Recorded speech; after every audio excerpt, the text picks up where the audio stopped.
tui na nau matalale tunga mau Lo ti ute ia longo mai ia usa o atua Apai ua o le lango Na taua tua iua o le alofa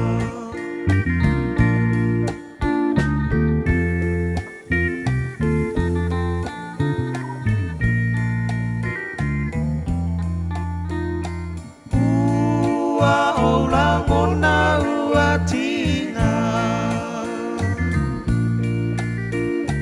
Tango whaatasi pua-puanga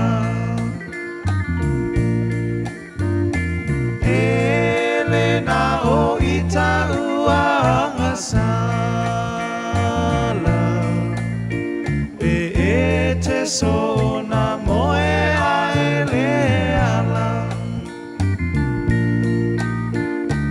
Ua le ai se tuina nau Matalale tunga mau Lauti ute ia longo mai Ia usa o atuai Apai ua o le lango Na taua tuai ua o le alofa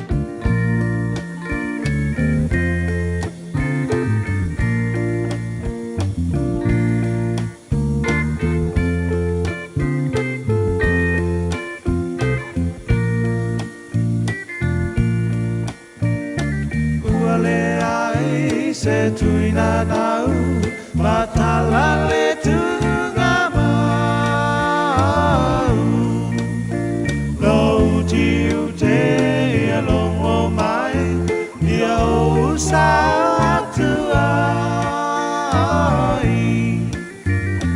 Apai ua o le lango Na taua Iua o le alofa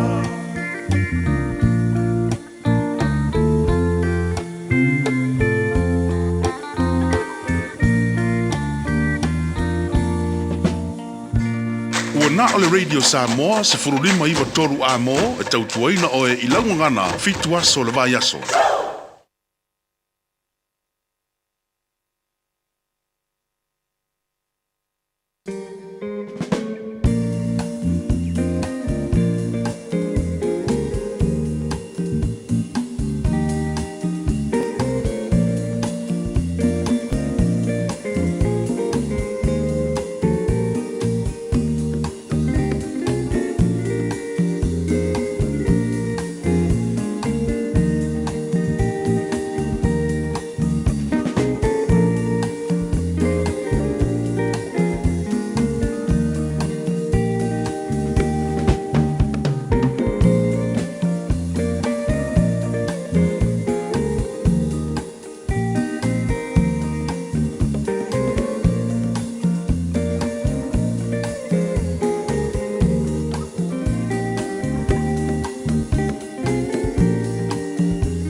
Talo falava o a Lapi Mariner, mau belo li tio, i le Radio Samoa tasi lima iwa tolu amo.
Se o malava.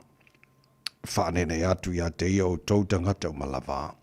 A wā wa tele lava lo na lofa mai a te i tātou. O le wha maoni fo i o le li i e wha vau lava lea. I o tau vi atu. I le li i. O mātu o la usu le tahi au sing sengi. Lo mātu tamai. Se i o mātu e vi i ma whanene e i a te oe. I le nei lava tahi au mo a mātu a matalea sa fau. I le pese o lava vi inga. I le nei lava tae au o mātu lu fale ma le loto fia i o lotoa. Mātu o la ngaina lo manu malo ma pese o vi inga le nei tae au o mātu. Wifu fo i o luma mwhape atu e pa ia. E pa ia. Pa ia lava oe le atua au. Lau fio lava o le atua siri ese ma le matau tia. O le atua mamalu o le atua mamana o le atua ifo o ma iai o mena e whaia e le ai lava. Ma se tu sama oi. Oi lava le alefa ma le omeka le amatanga ma le ngataanga o le mua ma le mulimuli. Oi lo kou o le ala o le upumoni ma le ola. O le atua e soifua ma le vavau e o le whavavau.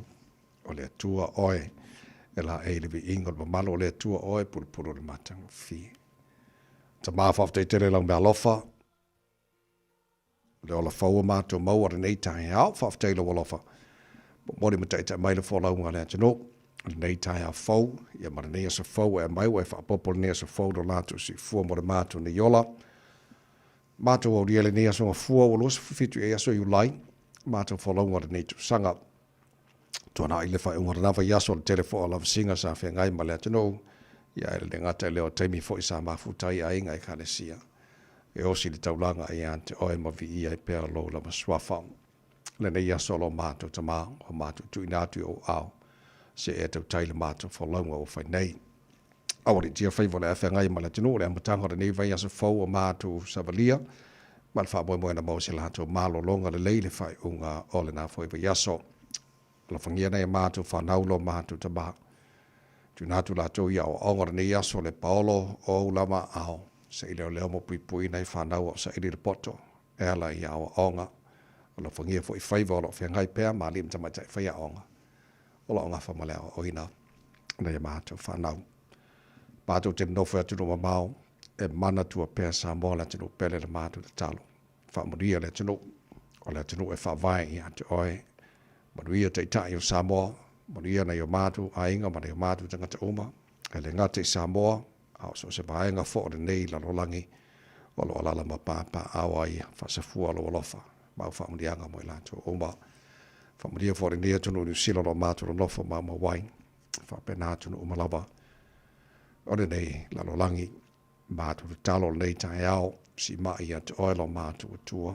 So se tasi o tangi atu fia maula whaamalo longa o ngase ma mai o le tino whaata o tori ai tono ainga.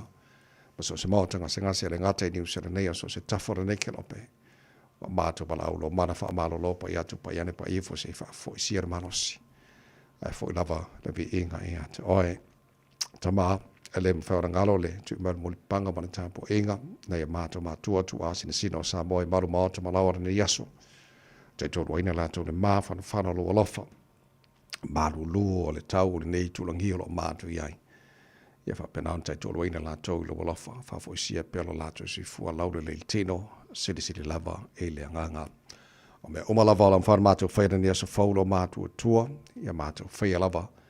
Ina ia vivi ima a langa ina lo manu malo ni asa mafo e lo lava vi inga. Ta māwha mole se e whamuria.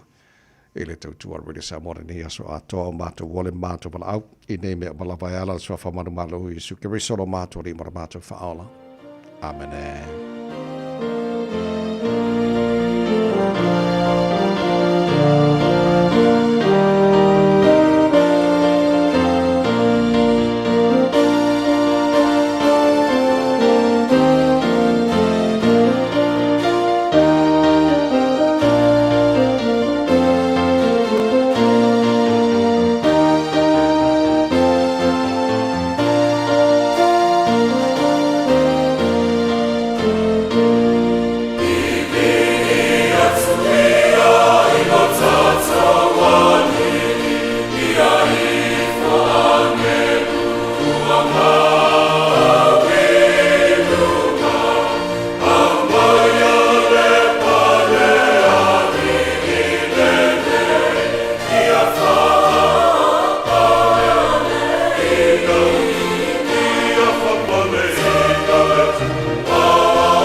Tuialo tātou wale I o le vi inga valu se fultolu tu spesere karesia e whaka sālanga ina le vi inga o le tua la whai spesere karesia e whapuruputonga Kirishano, Amerika Samoa, pe te sauta le tautua moa Rode Samoa, o tātoru, le tu lai ono.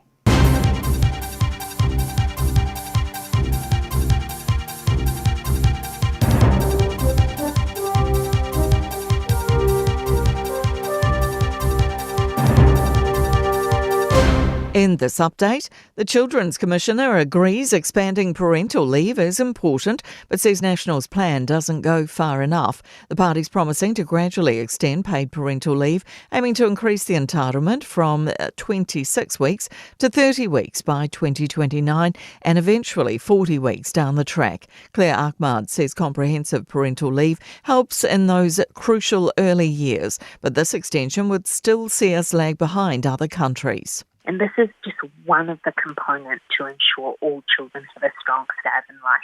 I think it's urgent that all parties bring forward really strong policies to prevent poverty. Hope this weekend slips on Mount Ponganui's Moa won't put the brakes on remediation work. 8,000 cubic metres of debris came down over the weekend at the same campsite where a 12,000 cubic metre landslide killed 6 in January. Tauranga City Council has closed Adams Avenue with an update expected later today. Council Recovery Manager Charlie Rahiri says Maunga restoration work isn't affected. We'll take a pause and just reassess where we're at, but I don't see a significant delay in the remediation progress we've made. Medical professionals say there's no time to waste in getting the flu jab. Doctors have noticed the rates of flu have surged in the past 2 weeks, a bit later than predicted. Immunisation Advisory Centre Principal Medical Advisor and Auckland University Professor Nikki Turner says people need to be vaccinated. We have got the winter flu with us right now. If you get a flu vaccine today, it would take 1 to 2 weeks to get decent immunity from that. German authorities have launched a manhunt after a suspected Islamic terror attack at a Berlin Pride gathering. A van was driven into the crowd yesterday, killing 1 woman and injuring at least 29 people. The BBC reports police are seeking a German citizen of Lebanese background. That's news. In sport, defending champion Hamish Kerr has withdrawn from the Commonwealth Games high jump. He has described himself as burnt out earlier in the year and not yet ready to compete. To Formula One action on the outskirts of Budapest. Lando Norris wins the Hungarian Grand Prix for his first Grand Prix victory of the season. The result also marks McLaren's first triumph of the campaign. Liam Lawson has finished 8th to earn 4 points and moved to 9th overall. The Tour de France riders are circling Paris, 15 kilometres from the race finish on the Champs-Élysées. Today, Pogacar is expected to secure a 5th yellow jersey. He has a 6-minute, 26-second lead. That's sport. I'm Jody Gill. Ua na ole Radio Samoa se furulima iwa toru a mo e tautuaina o e ilangungana fitua so le vai aso. Ele swafa para malolo tātou ri whaalo i suke reisa mo wara o whātalofa mo whawheloa i mo whātuli mai lewa tele ma le whaalo alo Samoa la tino pene le pa ia ma maro no whāwhonga angara nei tai au sengi maro la wara sui fua man wia whamalo fo le tino le whalau. Tātou awen vi inga man whawtai le tua e le ma vaiolo na lofa o le fo ua tō mailangi man wia o nei tai au. Ina wa tātou o lile nei aso, o le aso o whaia le tua tātou te ori ma tātou fia iai para patia whatasilanga le lei siri ese o le tātou tāpau siri le langi. Pomori mai whoro tau sui fōmori mātou malosi wa tātou siri whae lumo le nua o tōre nua manua le o mala nei tai au. Tātou ave whatasiri vi inga ina tātou matai le langi mal wha moe. Au li tia me o mai whae unga na fo iwa yaso pe sa whenga iei le tino. Ia matai mi fo i sa wha nauna whatasi tuai tāpu inga ave vi inga le tua ma tele pea ona lava vi i whaftai le tua. Tātou maua le nei whelo inga fo i a matai le tātou wholonga o le malu le tai au le nei fo iwa yaso mal te talo. Alofa mai le tātou atua tau tai tātou wholonga le nei yaso ma tātou wholau laulo na alofa o tātou i nei fo yaso ngafua. Lua se fulu ma le fitu i yaso o you lai o le tātou wholonga le lua fe lua se fulu ma le ono usmai lau whaafonga le porkalame malu le tai au. Radio Samoa to ona nei ta mai many so so mai sini on ta Facebook mari YouTube or Samoa ne se rata si patea mo fenga pesta al jolo sio ya wa fo to ino lo to pa ia mo to malu se pa ele to las folu e le tai nei mana to mo mai oi e nei tai au le lo fa male anga le lei o le tanto matai e le langi mole am tai na fo ta po kala mo nei va yaso o si mai la mai mo la fa fonga o le lo tau mo le so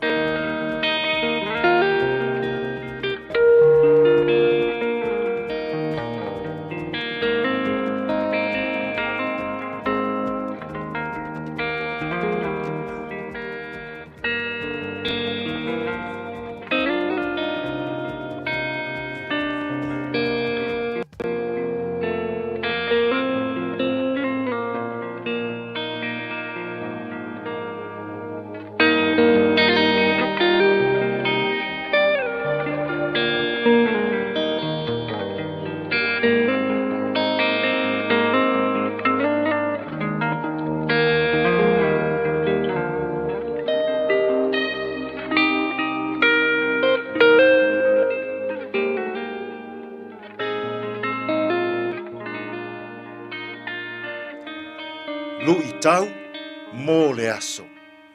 Filifilia ti a kono e toa fitu. The 7 helpers selected.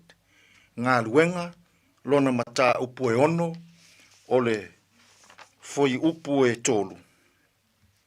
O le nei, le au usoe. I nā whiriwhiri ia mō outou se toa fitu e tau le leia. E tū tumu I le nganga pa ia ma le poto. Ia mātou tō fia I lātou, I le nei whaiva. Whiriwhiria ti a kono e toa fitu. The 7 deacons selected. Ua tupu maola le uluai e kālesia. E whaao popo ina e tai toru afe, e tai afe, ma le toa tele o le mautangata. Ua liliuina, I le whaatua tuanga, I lo lātou wali I whaola o Yesu Keriso. O le whaao popo, ma le vave o na lo lofi maitangata I totonu o le whaatua tuanga o le urua I e kālesia. Ua le mautonu ai le au apostolo. Whai ua tau whaai titia lo lātou tein. E alu I le fola atu o le upua le atua. Ma le o atu I awhionga mamana le atua. A ua tele le teimi o le au apostolo. Ua whaaluina.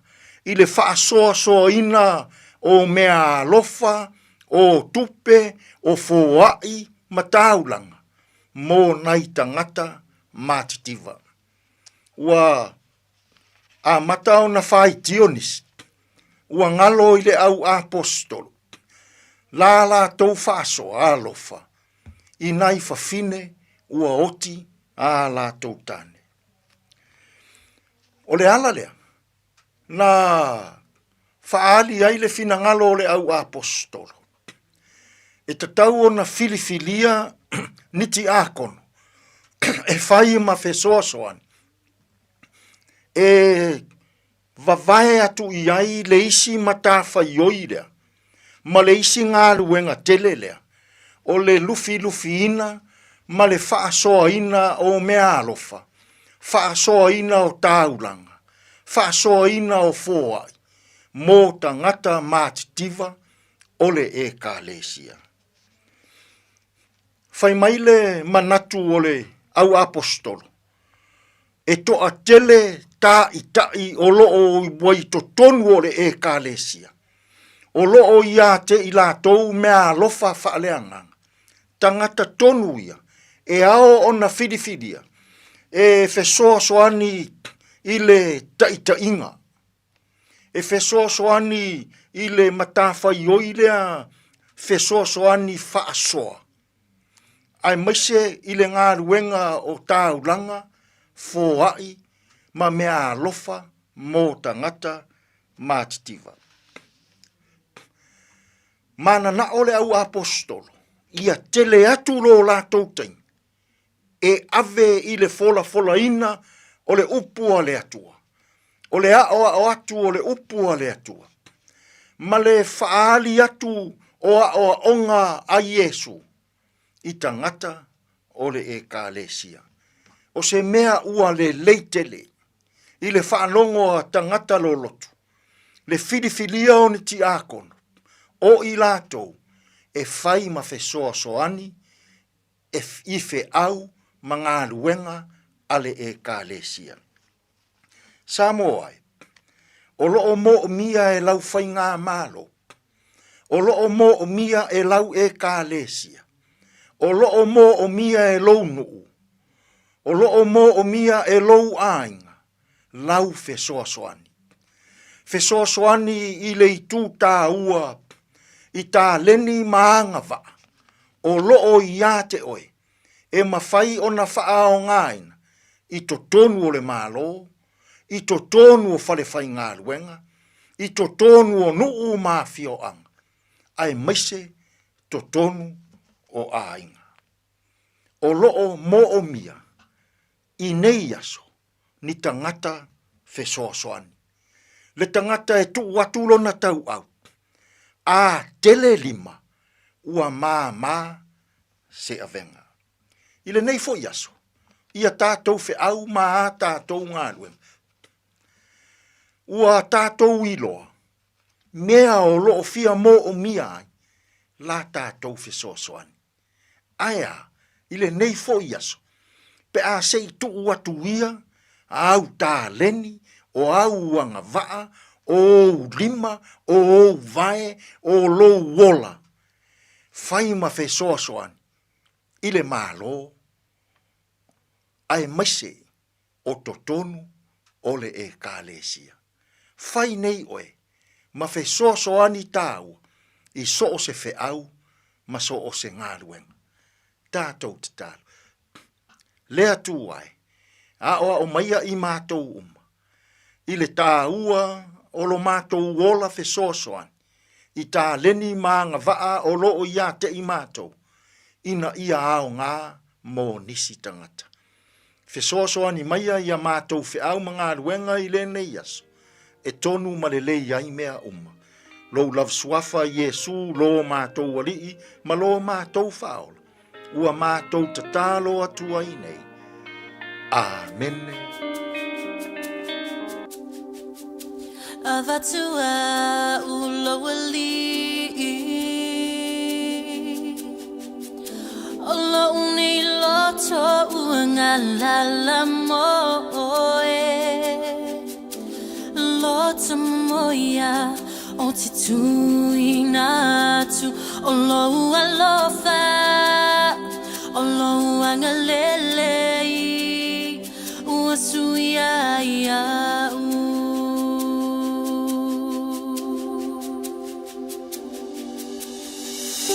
Avatua lonely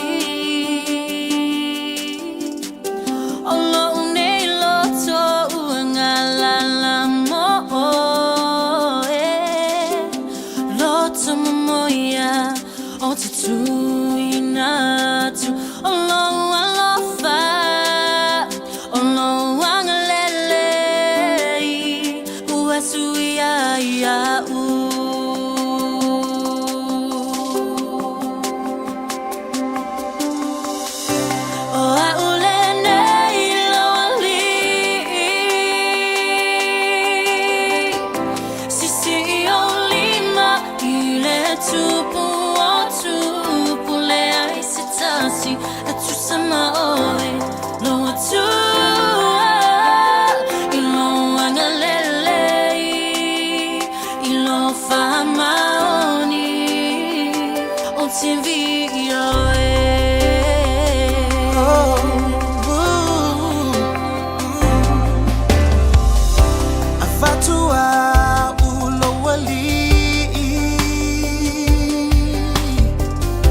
Olo une loto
Watu wa pese maya Annie Grace ina ua se fulu malefitu minuti la wate anele tu la ono ole tano pakalame malo ole tayo pero masane au na tu fa longa ale Enterprise Motor Group Manuko but Christian Savings ya na minuti fo na fanga solo le taro musika ole tayo musika fo ia fa fia oi ya ma fa si vai oi tayo te na ma ni wa malu ke ni ka so na fa malo se au fo le tano le lo su tu te manga nga mata ole nei foi verso o tatu ia to quater fitu ile tau nei mane pe fa fa no so temi mo tatu pokalame Alberto ole ola la matango nei vai yaso te pen mai sunga ya pasta la fa la copa fa na tatu maru tau fa nga bol nei foi yaso fu today in history tatu pa vai pa mena tupula so su fitu you like ile telo to sanga ba vai ole tai na fitu ile tau nei mal fa po telefone ngal Britania pe tau fitu pokalame masani na ole tatu tau se mo mo tatu ba vai po mai no wala nei foi tau fa.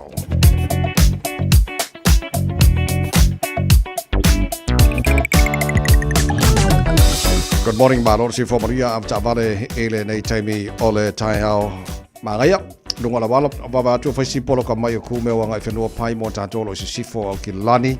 Tatolo malanga ben offshore pasi mai I Albany around Forest Hill city bound. Fasi polo ka mai nei vanga o taihao. Tatolo malanga tu nei saute city bound on State Highway 1. Pasi mai Papakura around Takanini on ramp. Pawana bang ole tu ba tolo mu mai on malangal bala valele luas fulu sama mai lon winga la pisi ala flow delay nei time ole tai help le bang na ai dei se fa love tu ina mai leo ele nei time ole tai help form ta to report ya mata na tai help ma nei va yaso la tu no fa fo mai ma fa fo lo sa le mu nga chu chama ga nei fo tai help. Thank you for choosing ClickX. Hey, did you know that sending money home to family and friends if the ali ClickX? By Australia, for New Zealand, to better for my no eye. Upolo sa baki manono apolima isamo nay. It's simple with 4 easy steps. Sign off here, ClickX. Sign up now or log on. Select some of my own me to send. Inga will receive in no time. But don't forget safe and secure. Saunga lemu oila utautua.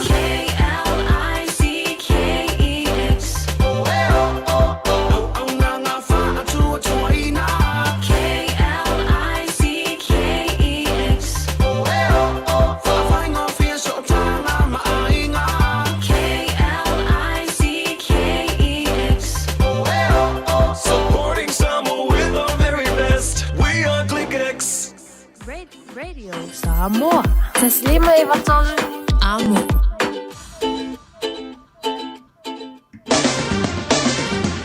Mai ka matala nei talo taura nei foi tai au mala matanga nei vai aso ta tu ia tama ki ka ro au kilani no fanga fa sa longa Radio Samoa faro ile malu luna nei tai mo ta so mai ngi mai ka au ri winga fa mo wino tau le sole alangi de nei le tau fa solo ina puao ni se vai au kilani nei tai on nei angi bari mal sapidi mai sauti si sifo nei le tai os tolo mo runga malu fa mo wino mo au kilani mo le amatanga nei foi vai aso ta tu ia tai au pe au dio le aso suru mata ngo fila la le telo vai au kilani tu sa le maru lo nei mata os tolo lo na mo lunga pai ngo tu atu mana ia langi de le so lulu fa so ko langi de le stoffi malas for railing malas to na mana sa for ngo nei vai aso ato mata tu le se ba ia la sa ya fa mo bonga la mai tau le fa solo na langi de le tau mo tato maru for nei vai aso ke va ku nga le aso stoffi malas for railing ka filo lo mai as for wono ya le vai aso ato as for tolu ngai ka au su tolu su fa la solo lulu ya ko foi le su fa das ko ngai mala sala ma mai las coffee malas for railing ka filo lo mai maru lu o fa mo bonga o na tu ina mai la mai tau ele nei foi time o le tai au fa solo le tara pakala be malo le tai au lam foi tara ba ba tu la o ele tau jelo si ba ngolu si la ko pera fa tau samo ma di so ba nga o le kelo pe a e fie lope ono lo fielo fale lolunga si akilo fanua ile Auckland Flood Viewer ale Auckland Council ilunga o upenga tafailangi si akilo to atu si pele ono afia ngo fielo mau tai lolunga talanoa ilo ainga me fai pe ama mafati munga fa mama tewo tu amaota tato tele pule le tau ai mafai una tato sa uni mo fisuia ingo wingol tau o lo sa onga le mu tai mi lolunga mamafa o loo yo lava lima. Lua se folo mo le tasi lo mo tia le tula e ono golden ali i spesimenga su i fai filo wa se mai se te tala fa fi fianga le radio Samoa nei foi tai au fo le tunu anga tu manga wenga le tai au. Ya. A makaraka ko yaso e bueno foi aso ngofua fa usu ku ngaka la mai au mo foi aso ngofua pe o makoi mar yaso la to wa fa malo si mai a makaraka ko yaso mo ia fai ba. Mo ia fai e se le mo e. Ma tau langa i le va me au. Ta lu lo fa fa vale ya o. Sa o walu ma fe alu alu ai ne ala pe pe tau ai. I tau ai le tafa mai o ata. Ta mo e i tai le ala ngai sa sai. Toi a fe pe tau i matanga te tai fo i ala i si fo. Au e tai no. E tai no i no. Si a mea wha le marea uma e na mea tele. I le lau le mau tele kea.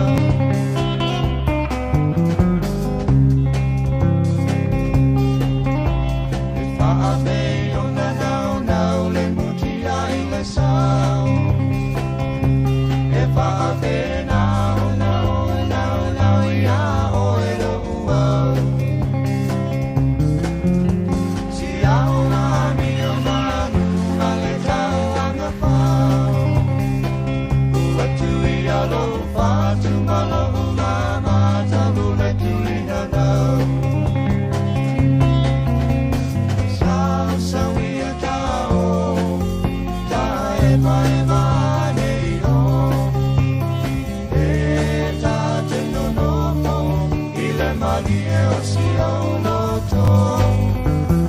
Awane i e toi ma salo puna.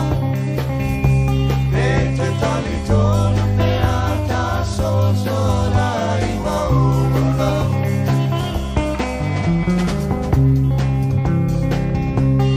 E o se te ufunala, tu mai lunau se lau.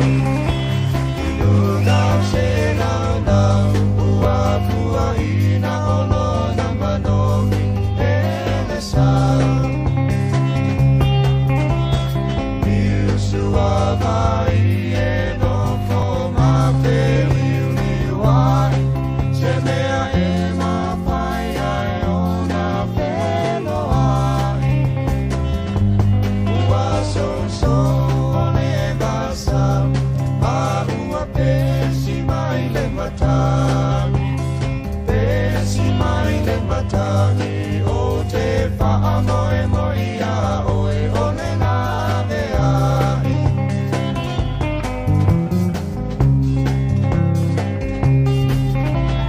Sa whaila umiti. Mai sau. Ta te tala noa. I lano ne la. Ai o te iane. Te patu ale ai. O sono no umanati.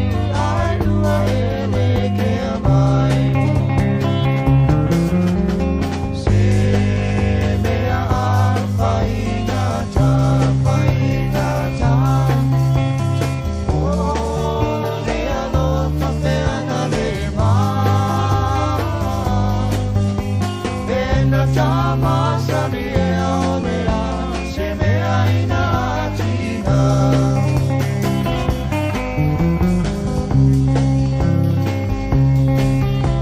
Tantisi e fuia la unu se vai a goto. O le lama le masina o na uana se toto. O lo upale ua le so. Ua motu si a la upasolo. Ele fai a so la to ai ano i tai le whalono. Awe we dali. So ia e te whaano ano.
Los fuluiva mala fala wajale tulai ona lo fa fonga le porkala me malu le taiao. Pwede sa mola mtaka na neve aso lona luosu fitu nei aso yu lai o tara folo ngole lua fe lua se fulu male ona o tatu yai nei tra aso le toa na fato fa mai fulu yu lai ya tatou. Pwede si pavela lo tau sanga o le masina lona lua le nei o le season o le winter mo tatou toro New Zealand lo ingala o mai yu lai. Yung kako ang sa ako le mo si kasi la ko ya kuso mal fa mo sa ka male o kuso ka o fe lo mai ele malulu fa si ba ingi kero malulu ele nei foi tai fo ma tu sa mo yela we can't fa ko fa yaso fa mo na ba stay me mai mo ai ba ta mata tu ta lo ngal Commonwealth lo fa nga solo stay me on taro ba ai lea few goes aku skai mo le weekend po tai ta lo mai alom fa no sa mo ia o ia il tato au ta alo ia ma la i tato au fusu la i kako au si wa te loa pe ia au si ia le tele na tapo ia tato mo inga ko pinge ia ai o tu langa na ia statement tara ba vai le tu langa ia pine atu lo mo la to pine o le Commonwealth ia mo ni so ta longa lo fanga solo te lo i ta longa ni sila lo fanga solo time in nei pe o le malu nei ta ta lo la to au ni bo talonga lana luana la audit pola New Zealand man balola talonga mo maskoti lani ia o tele na talonga o Commonwealth lo fanga solo e re foi taimi mo na tolo mai bom fa fonga ia e le tulango ia fa salonga lo televise ia o re mai ngola fainta di tilo ia tino uma mala to pine ia matau baba tu talonga tatu au Samoa fa pena fo New Zealand Paka solo tara po kalame ne foi tai au fou tatu ia ile o ne yulai au kuso se tema o ke topa November masine fa ona fatanu leo le whainga palota New Zealand. Mo mon fatala fatu le paanga al tara pokalame o tara mafuta lunga on Facebook mari YouTube ro Samoa malo lava se fomanuia e le nei tai au te le tatu paanga lo te bava tu fatala fo mai. Le temi o le tai au. Lupe Pidiati. Good morning. Mai Africa Samoa le fatala fo mai nei temi o le tai au. Fa wina Danielu. Good morning sir. Malo se fomanuia le nei fo tai au Simeona Suena. Malo fa tail fa tasi mali tana porque la mele nei foi tai au fo si papa se vili male fa fo mai weary manu curb malo la vasui fu ele nei foi tai au fo vai tino papa malo se fo monia pa monia tu le nei foi tai au fo ma fai bona fenga yai sunga to la force o moti le fa fo mai o Melbourne Australia uso malo la vasui fu nei tai au fo fa taile fa tasi mai James Wong malo se fu nei tai au Aotearoa, good morning. Malo lava whaftaile. What's my name for a tie of foe? Okay. Oilesi Georgie, good morning. Malo si for a tie out. Walesi, Maunu Titi, good morning. Malo whaftaile. What's my few of Amosa? Paangomana Rachel Sifa. Fa my point England, East Auckland, good morning. Malo si four. Yeah, Malto Telo isi paanga on Talbocami. O tata mafuta nei tai of tele fata smaile nei foi tai of fo so le mava ya tula o tatu yel te pharmacy no fenga balota ai party o len fai lo mai ni se vai ngola campaign na yo act party campaign e tau fa fingo fie ma tau tau fie ye left so sanel farmac mo fala au ma baila au lo fa ngaina bonga sanga se tono New Zealand o lo te bava ya tu o New Zealand o le sia tunu u le faisima wana lo tele of Sasania Farmac pa fua tu ya tunu u o le OECD o le ala tau munu ta ia New Zealand ia tau tusa ma Australia tu lango ia le Sasania Farmac mo ta tau ia mana via ia fuala ma mai e tono New Zealand so le campaign la ale act o lo te vava ya tu ai fa pe fama le iva pasene le o lo of Sasania ia le package health mo le fatu peina o fuala au ma vanga mo le mai le Farmac o le ala mana o le act ina ia campaign ia tau sila jiti lunga sfutolu pe amal tolu pasene sfutolu te simal tolu ina ia tau o tasi mal telo atunu le OECD o le tele na bawana tu Sasania mai le Farmac a New Zealand le faisima o lo tele so for mai la le te tai on act David Seymour campaign in the ia tau Sasani vai titi le health tanga rel se forma lo ina New Zealand tu la titi lo pasene o Sasani ina ia fa fingo fia mo tanga fia mo tangata ia le telo vai ngolo o Sasani mai le Farmac in New Zealand so ole actually na ole Greens ole au fai lo ia stasio la tabainga fasu mo tolu pages on the manifesto le Greens learn release la sona nafi o fata se ma la to slogan o la fanga ina mo temi fanga palota for all of us so pe on fai lo so the Greens la to tele vai la campaign na iai pe on fai lo fo tele o nei vaso mai ia tasi la vai na fai lo e tono la no lato manifesto fasu tolu ia tu lau tasi umalena fai lo fai ngor vaso ia fata se ma slogan o la lato fanga ina il temi o campaign se io la fanga palota for all of us ben fai lo co-leaders Chloe Swarbrick fa bena fo ia Marama Davidson e le lato conference le fanga solo e le fai unga Oliver Yaso le national mo le fio le atino o le o fai lo element start to Nicola Willis o le campaign le national in ia fa popo Yaso more parental leave so o le campaign le national e mai le luas fulu ono lo ia fa popola e le tolu se fulu vai aso mal fa mo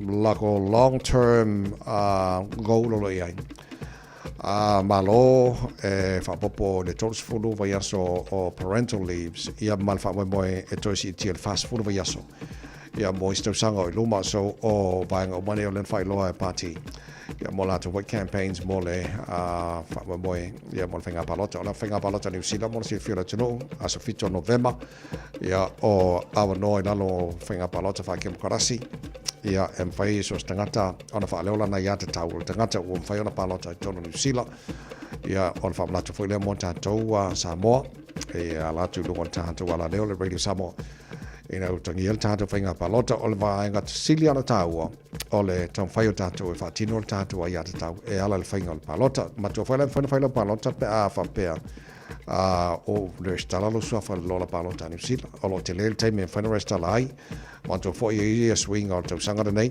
e le whaina ento restala within 2 or 3 weeks e le yo le aso whainga palota o lo winga la Tona vaven whaila restala make sure lai sa olo tua tusi lai o le lola palota ina ia sa olo tua tusi e lafo tuaila o pepa palota ia msau nei tatu e whaile palota e lua palota e whai mo te whiora tano o lau palota mo le whai pule ia po le sui mai lo tu ba lolo ela lai ia mo le palota mo le pati e te langolango ina so vaenga o mai ia e le leil whaatawa ina tatou o lo whaila manta whamanatu atu mo tatou le tāua tene ia le whaatino o tatou palota ia o latu nusira alo atu nusira lana whainga palota i le aso fitol ma sina November o le nei fo i tau sanga o nei vaenga nei whamanatu mo oi le nei fo i tai o whauri tau tua mo oi al Radio Samoa i roa tau los futolo mino tolo tōna tālo le tu la fitu mai whakatanga mai le penina tia whauwha whaka mai a Samoa niso tālo whasalonga wha business ia mara sili poti mai nungana wala tu na toi leo le tātou malu o tai a whananga a reto leola le fo i tai a male a matanga le mai asa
o le tau ainga e whaapea sona leo.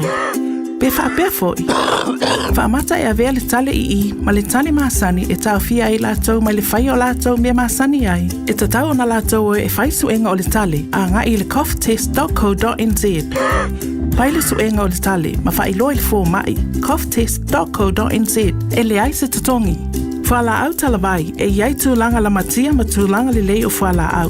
GlaxoSmithKline, New Zealand Limited, Auckland. Ta lofa Samoa. Ole whapito le Best Bargains New Zealand Winter Mega Sale ua a mata i le taimi nei. O fi whātau sau telefoni fo.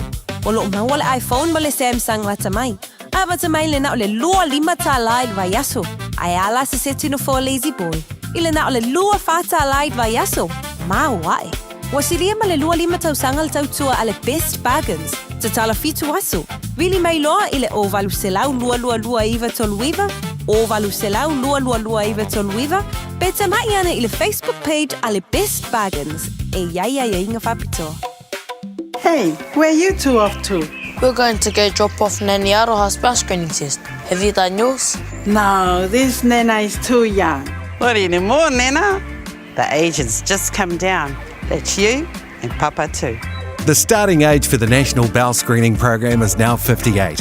When you turn 58 or 59, you'll be sent a free bowel screening kit every 2 years until you turn 75. Please do it for us. It will come in the mail. Radio Samoa. Taslima Ivatolu Amo.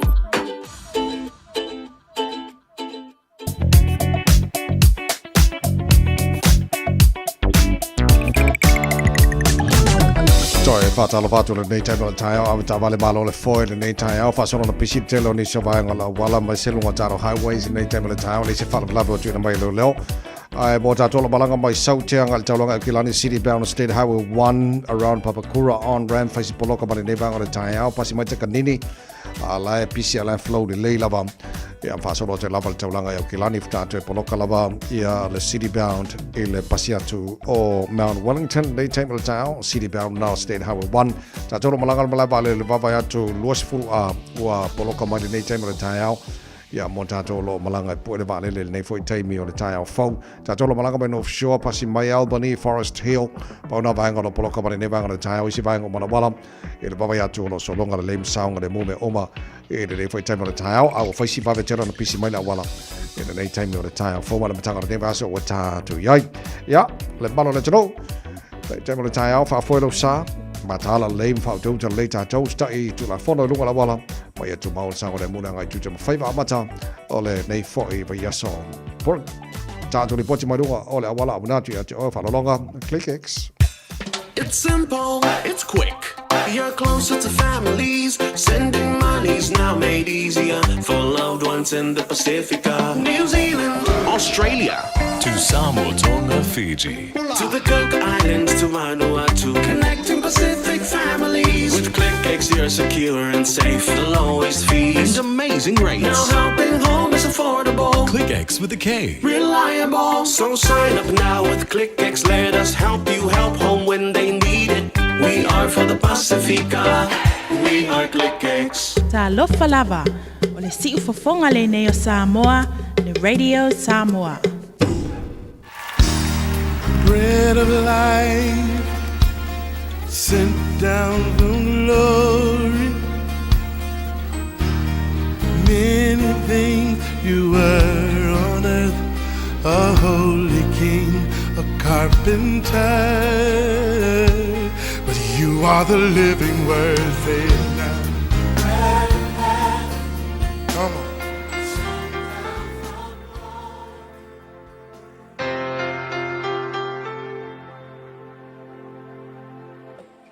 Malo le soifua maruia le nei fo yaso le tātou pol kalame o le aretu le ola o te whawhiloa i atu i le suafa o le li whaola o Yesu. O le tusi la luka e suluiva whai upe valu whapea ua tū mai saka i o whapea mai i le ali. Whauta le ali i o le a o vailua ina atua o mea i e matitiva. A whai fo iwa ti ngā se tasi i lo utua i ane o te tau i atu e ta i wha. O le upuma o le aso le nei o suinga ina ua whailoai mai Yesu. Wailoa le se me sili o na ta ua ilo o langa o le taimi e te lua whailoai ai mai Yesu. Awa a whaike lua whailoa i moni a mai Yesu e iaia swinga e atangia i lau soifua. E tele tangata i litu spa ia o atangia ia swinga te tele na tutupu i latu o langa ina ua fesanga i latou mai Yesu mua o le fafine sa Maria le fafine fo ile talitane na felo i mai Yesu ile vai e uma ele talanoanga mai Yesu ua suia lona olanga maona i loa lona tūlanga whaale tonu sa iai leisi tangata o le tangata fo ile na ulu tino ina te moni ua le mawhai se tasi o na whaalata ia te ia ua nofo o ia i tunga mau ua le aise isi e toi osoa i le mea onga ua makua kau fe aile te moni ai uma e fo ina ua whailoa i mai Yesu whai mai ua tamai o ia ua nofo o ia i vai o Yesu ua suia lona olanga o leisi tangata o le fafine muli lua na avatu e tangata e whaasala ia te ia i luma o Yesu ai uma e fo whaamangalo e Yesu mai loa e fafine lana ngasala na whai e o leisi tangata o Nikodemo whai mea tai lotu na alu ia Yesu i le po whesirisiri ia Yesu tala noa mai Yesu ai uma e fo ua avea maso o whaalilo lilo o Yesu na tali tonu ma muli ia Yesu leisi fo i tangata i longa o tangata lea o Pilato le ko vana fo ile a Roma sanga lua i Kaisaria Israel ina ua fe maile tala fa sol pitolo o iai ina ua uma ona fa masino e Pilato Yesu ona toe fo ile o ia i Roma ilona no ai muli ane ua ave esea ele malo Roma lona to finga ile tausanga tolu ono ti a ai fa mau ngale tele tanga kerisiano na ave o ia ma kerisiano muli ane afia mai i lona whailo inga mai Yesu i le mea sa ia whamasino i nā Yesu.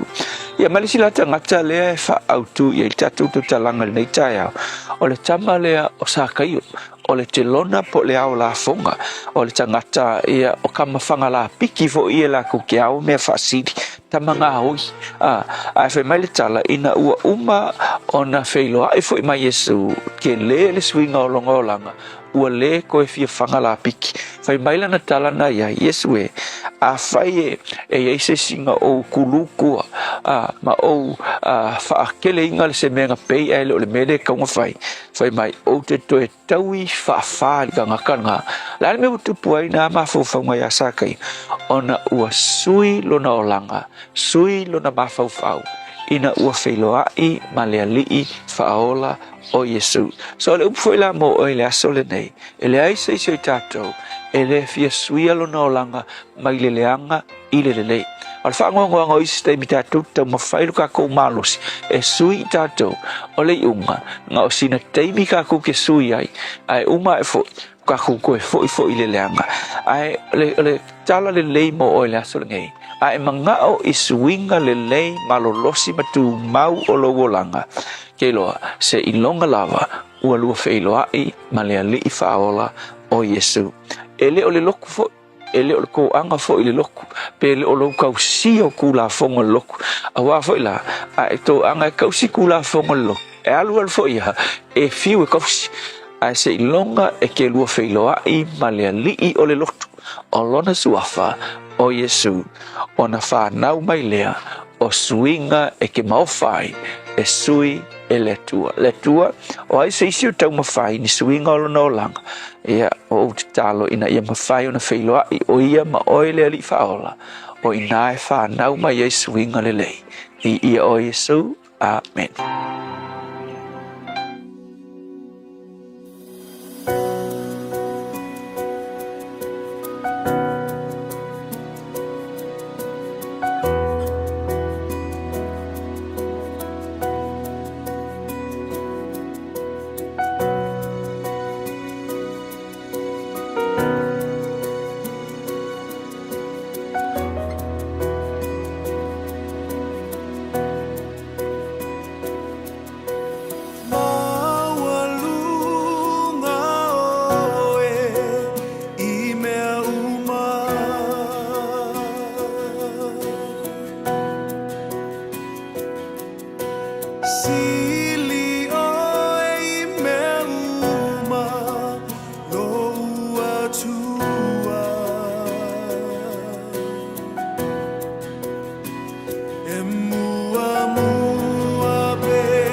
Mala, mala, male.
Emmanuel o le pese mala vai pese le Hallelujah Worship Team fa mai le tarpo kalame a reto o le ola ne foi tai mala mataka ne vaso ta tu yai no mo tolu mino tolo tolo ta le tu live fitu o la solo su fitu you lai wani mena tupre nei aso tau sanga o mavai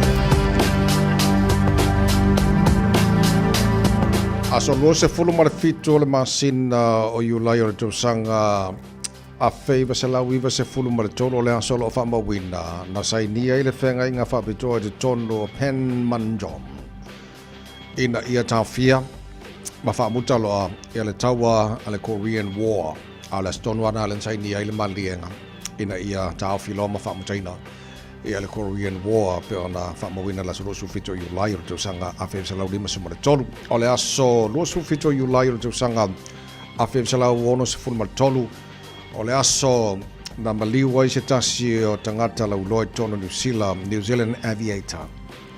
Tangata bobua lea, sa ia puaina se anta ilunga o le ea, o le aso o le ili tasiva tasilua. A o le aso, a tausanga tasiva, o le aso na, o le official airmail. Ia o le taimo mona le tangata e suafa ia George Bolt. Salo Poland swafa le fa ingoa ile awala le I la talata le malava le George Bolt Memorial Drive. Le asora na fa mawina na maliwai I le sunga George Bolt. O le solo su fito you line o le tausanga afe salau ono se fulu martolo. Risi na mea fa mawina na tupu I le solo se fulu martolo you line. Telo tausanga mawai. Ina ua toi minuto lo tora talo le tula fito. Taru telefon ngal Britania pa mai atar fa salonga fa pisi nisi. A faia lo yai mi la pisi e se mai la pisi masani. Pei o tota fa teknolosi o tota mamafa maisi. Awale la foia ile la pisi.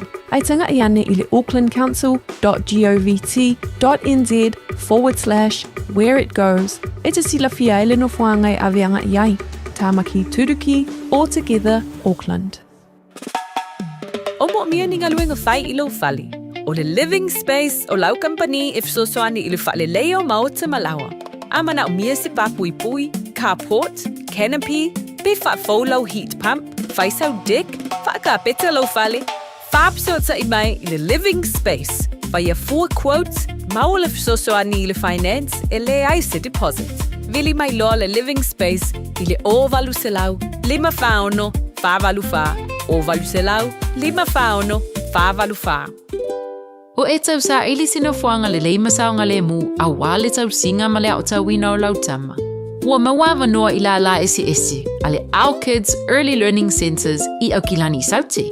O le Our Kids e whaavai anga nu o le Pasifika o se si o manga e sefe mo le whanau. O lo lātou sa ili a fo ini whai aonga Pasifika mo o lātou whale aonga I au kilani I saute ma Wellington. Mo le lesi talaina o lau tama, po si talu sanga I senga luenga. Pafso tai, Our Kids, ili ovalu se lau, luono lima whātolu fitu. Ovalu se lau, luono lima whātolu fitu. Hey, hey!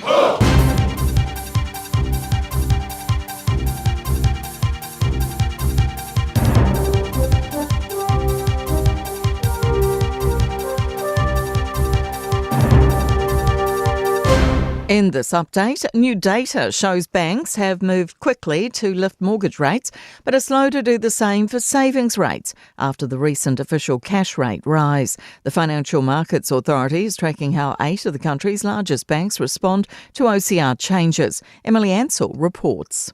The FMA's found all but one lifted floating mortgage rates 25 basis points after the OCR rose by the same amount this month.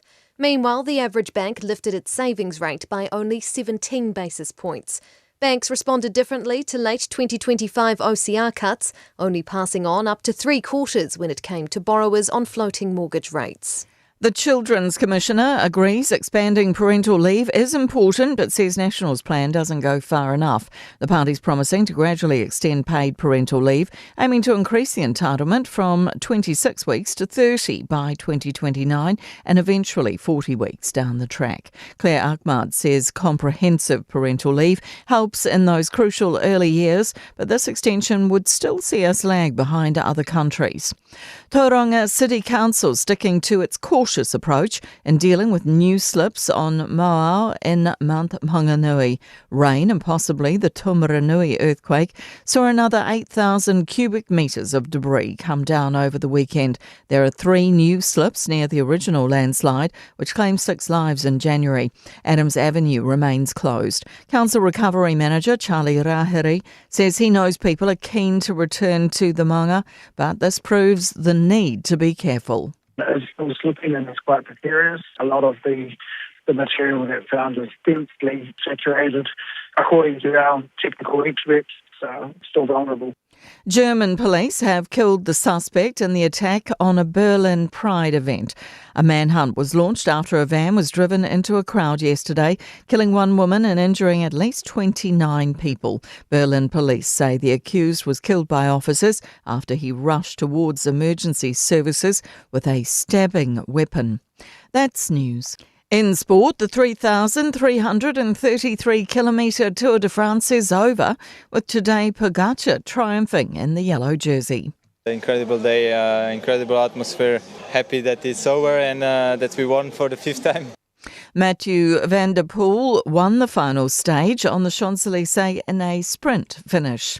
Wrapping New Zealanders in Commonwealth Games action overnight, boxer Greer Hall has won her round of 16 bout in the 54 kg division. Gymnast Daniel Stoddart has finished 12th in the men's individual all-round competition. On the bowling greens, Caitlin Inch and Selena Goddard have beaten Fiji in the women's pair, and the men's 3x3 basketballers have beaten the Cayman Islands and Scotland. That's sport. I'm Jodie Gill. Ua na ole Radio Samoa se furulima iwa toru a mo e tautuaina o e ilaungangana fitua so le vai aso.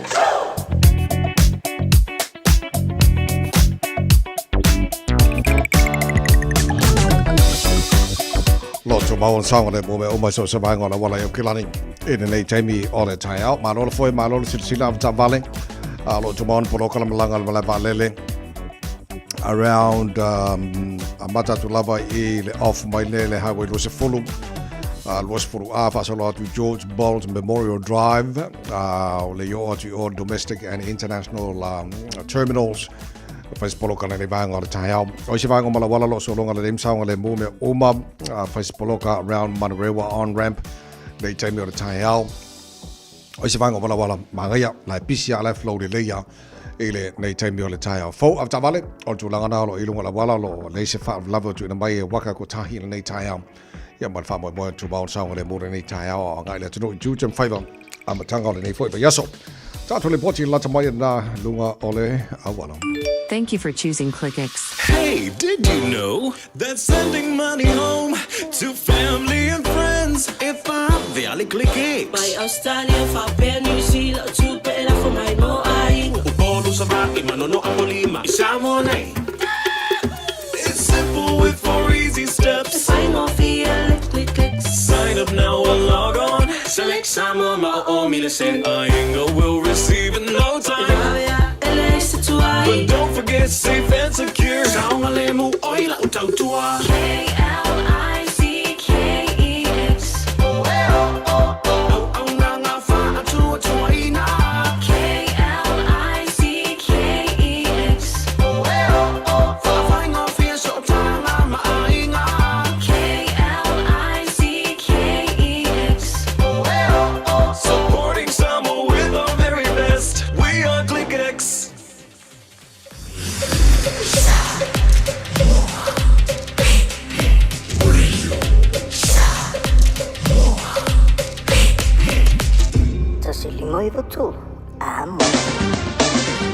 Alola va se famaria le tino nei taimi o le tai au fou o se vainga lata mare nei le tala le tau na tatu amata mai Samoa. Va va atu lo o fa marmo mai a wa o le tai au fou Samoa. Lua se fulu o le ile mafana fana le Samoa nei taimi o le tai au o te alabalu Samoa. Winga le tau le tino o la langi nei le tau. O uti moni so vainga o Samoa le so.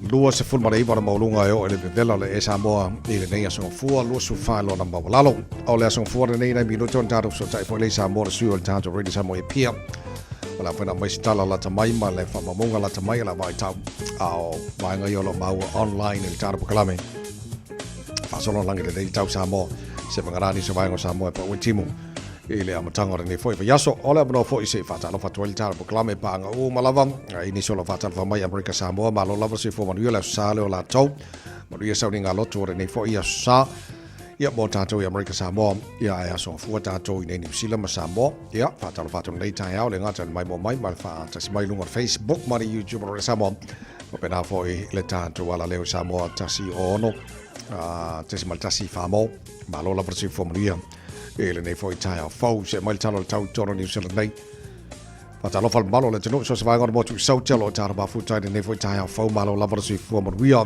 fa sora na awa pa o ti moni se vai ngor Westport le so fu tolo mo ngala malo lu valu mo ngala malo lu wana kam fa sora langi de leile tau e pu o fo ni so taimi langi de lei ti mo pu o fo le tau ni so taimi fu tolo mo ngala malo lu fa sora fo ina langi de lei ia le tau Queenstown e fa solo foi na frosty ia fa solo puao ni so taimi ival mo ngala malo lu langi de lei tau o marus fu tolo mo ngala malo lu le so fa solo ina awa puao for tau Nelsons fu lo mo ngala malo lu kai kora langi de lei tau le so fu tasi mo ngala malo lu fu tolo mo ngala malo lu in Chicago fa solo na awa po ti mo ni so taimi le so langi de lei tau Greymouth fu lo mo ngala malo lu fa mo wina More than so four fa solo lang de lei tau Blenheim fu lo mo ngala malo lu fa solo lang de lei fu tau Alexandra ival mo ngala malo lu le so Dunedin lang de lei tau e puo fo ni so time fu tau mo ngala malo lu male ai o Christchurch malo le su fo mo ria e de nei tau lang de lei tau mo to e puo fo telo time fu tasiel mo ngala malo lu fa mo wina mo Christchurch le so Ila motu matu le pi tola be ngor motu matu kai taiam fa solo na awa e pa uti mo so time fu far mo ngor malu lu fa mo wina mo nei fo yaso fu ma mano le tino o so se vai ngor lo mo Wellington lo tara ba fu tara nei tai good morning ba lo la versi fo mo yes fu mo ngor malu lu le so fa solo na awa langi le le tau la wa uri ma le fiafia na nei pu e ni so time fangare fa solo na awa e pa uti mo fu tolo mo ngor malu lu le so langi le wanga nui le nei fo yaso tauranga langi de leili tau le sos fu fan morunga le maru lu tau bo fa solo langi de leili fo le tau fu morunga le maru lu tau mara nui langi de leili tau roto rua langi de leili tau le sos fu tasi morunga le maru lu Palmerston North langi de leili tau mo to le so fu lu morunga le maru lu le so New Plymouth ma lor si fo moria langi de leili tau pu oni so time fu to morunga le maru lu fu to morunga le maru lu nei pia langi de leili tau mo to le so fulu morunga malu lui Masterton fa solo langi de leili fo le tau e puao ni so time fu tasi morunga malu lui Leven langi de leili tau ele nei so fu fulu lu morunga malu lui Hastings fa solo langi de leili tau e puao ni so time awa ba uti mo ni so time Gisborne fu tasi morunga malu lui le so ma kiri do malu si fo mo nei tai au langi de leili tau puao fo ni so time le tai au nei se fulu lu morunga malu lui fa ma wina mo kiri do le so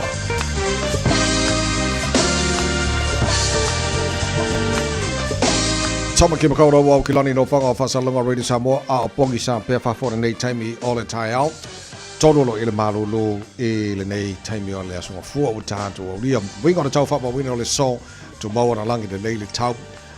Awa oa niso taimi o le so yangi maria marasaviri mai saute isi sifo sifun tolu. Ora maulu ngana le marulu whama wina mo au ki lani i le nei aso. Tai au pe audio la suru mata ngo fila la tela vai ngo au kilani tu tusa le leia le marulu nei matai au fu tolu lona maulunga vai ngo twatu la so lulu le alangi le fo le tau le tela vai ngo au kilani as tofias freile as to na ia sa alangi le leile tau nei vai aso atoa mata tu nei e ole sa fa mai la vai tau le alangi le leile tau ya pa wale o le aki mai le marulu nei matai au mai sia so vai aso nei ya awa ke fa be o mai popole langa o le vai kamera winta le ka ku ke Talo tau mo nei tai au au na to falo long al tato ke parile.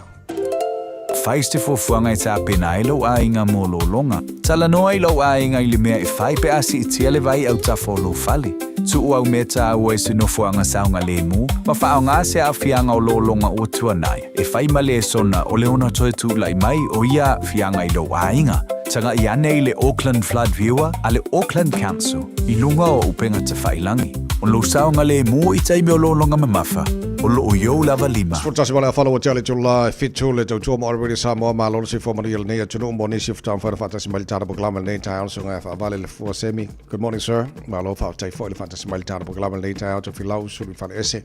Afia Messi payam malo si former real nei town. Olo initial of atalo from my so kilo ako. Around Hawke's Bay, Flaxmere, Hastings. Good morning. Malo si former real Ivonga to the apopo for daily fantasy mai. Tara program nei tayo malo la si former real nei for tayo fo so ke ko de maru. Ole maru vol tayo.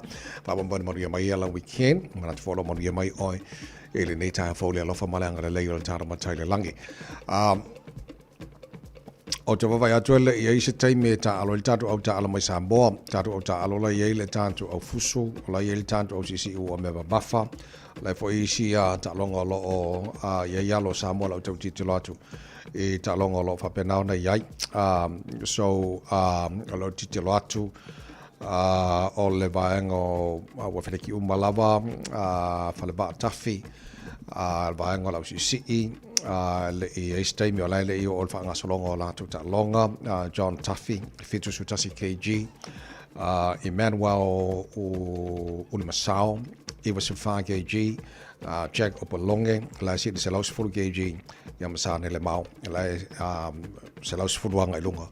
So lau sisi umala tātou, le wha moi, ia masalo pete ua, ia isia sol neva ia so. O le whaasalonga mō tūlanga o i taru talonga o le Pekos Commonwealth Games o le wafilusu maleona, so all the best mō a wheleki uma ia i sialo sa moa tau mai si fo ia talonga a noni tau lua limas pumaru ki AG lai i le vaenga o tamai tai Saines Towers a lai tau bar fitu su fitu ki AG se fulu se wow lai to ba le boros fulona kg ya ma Uni Yara se paya lai to ba le boros fulona ngai lunga kg so o alo mana samo lo te baba tu olo ye ta longa olo ta aloi ele ba ngo si o nga bafa ya se yo fo time o ila to il time la ta longa ya fa mo la mo ya la to fainga mal chelo si fo ia alo samo olo ia inicio fo ta longa ai le titilo atu ia fo ipine so kikilo ko se kopela kikilo opine la wo yel time nei la titilo atu il fanga solonga o fatali on nei la ye ta longa la New Zealand boxing le na fa ko to quartal tasia na Poland ta aloi ia le sialo New Zealand il vaengo fai pelenga o basketball 3x3 le santa aloi fo le si au New Zealand nei le fala beao nei le beao gymnastic artistic o le ono nei le tai au lawn bowls o le au fa ta vale polo ia lesi au fusu New Zealand le ta alo fusu nei le quartal fitu le tai au ia fa solo toile to es futuro le fitu swimming o le vaenga o freestyle vaenga to mai tai o le losuli ma te le fitu nei le tai au eta aloi ia lesi vaenga o au fa ta vale polo New Zealand te o le afor fitu eta aloi lesi vaenga o le swimming butterfly women la fo el New Zealand la ta bai o le tale balu ta alo le au net polo New Zealand la ta longa lona lua le na malo ia Scotland fa ngor yaso ina fa so solo to la vol te lo isita longa New Zealand ile tulanga ile Commonwealth Games lo panga solo so ta longa bana New Zealand la te titilo ia la fanga solo is time bun mai ta longa le NRL ma ka longa solo le NRL la likia o nei se taimi o le au le fa la wai le au New Zealand All Black le malanga la to le o South Africa e to la to test myself Africa ma ta longa mai si au fa tu malo South Africa la ta lo so lo te va tu pe ma le fast fulu I think 40 fast fulu players e pikina so le fa mo moi e to teleni so alo sa mo le ai tono le au na ma nonu so le ola e o na kamalo sorry o le ala ai ma wona o le was English kon kala ke ma no ma le kala pui o le Sharks a South Africa ola la sai ni so so mo time nei ele mo no peta alo ala e o ia o se player mentor sta se vaenga lai sang ngelong ko kala ke pole fasu fatu sang al sunga mano ala ona ka malo ele o kai fa vai ala olan ko kala ke la le sang il kala pole Sharks o i South Africa ya o pe ke wa kule tu alo pele kile o ngi ka alo ka malo i ka kala puyo e ala na malo malo fa malo so ole liki nga talonga sa fa nga solo round 21 pero ya iosta almal Panthers malol Panthers lusu farm eles fumal balu Newcastle Knights na almal Roosters malol Roosters ba ngor ka longa close soli lusu toru lusu furu lua la picking ka almal Storm malol la picking lusu furu balu lusu furu wono Raiders na almal West Tigers kwa kiriki ale Raiders limas fulu maleongo malol Tigers fulu Bulldogs ka almal Warriors kasi na kalonga umaleleo makamaka se furu valu le Raiders le Bulldogs ay ondole Warriors Cowboys ata almal Broncos malol Cowboys fulu valu fulu ya markala konka almal Titans malol Titans stores fulu valu fulu ya mal Sea Eagles na almal Sharks ta malol Sharks fast fulu valu sumare lua so tulanga na e talong ale NRL sa fanga solo ele fa unga ole vayaso nesi na talong fanga solo fa ngor vayaso mor sil fila tunul tu mo already samo e na o se football ne ucha ne tu la fitu fa ponga matol le vayaso pakala mengal protania think a minute pe mai fa fanga vaya bueno tatu talong ele samo e ne vayaso fu ma lola por se fu maruia kia ora good morning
Aloha, I'm Annie Politiwatua, and you're with Radio Samoa 1593 AM. Just think a minute.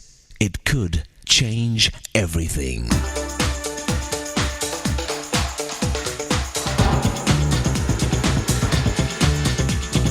Think a minute. You've heard the expression, live and learn. The two should go together, but sometimes we just live. We all make mistakes, but it's the wise who learn not to repeat them. In a way, our life's like a ship. We can steer it by the rudder or by the rocks. We can learn to read the signs and avoid trouble by making the right choices, or we can learn the slow, hard way by continuing to run into problems from our wrong choices. So if we want a good life, we need to be a good student of life and realize we can learn something from everybody. Some people even teach us by their bad example how not to live. A smart man said, we should learn from other people's mistakes, since there's simply not enough time for us to make all the mistakes ourselves. Someone said, I've learned silence from the talkative and kindness from the unkind. So our different teachers can include both old people and young kids, friends and enemies.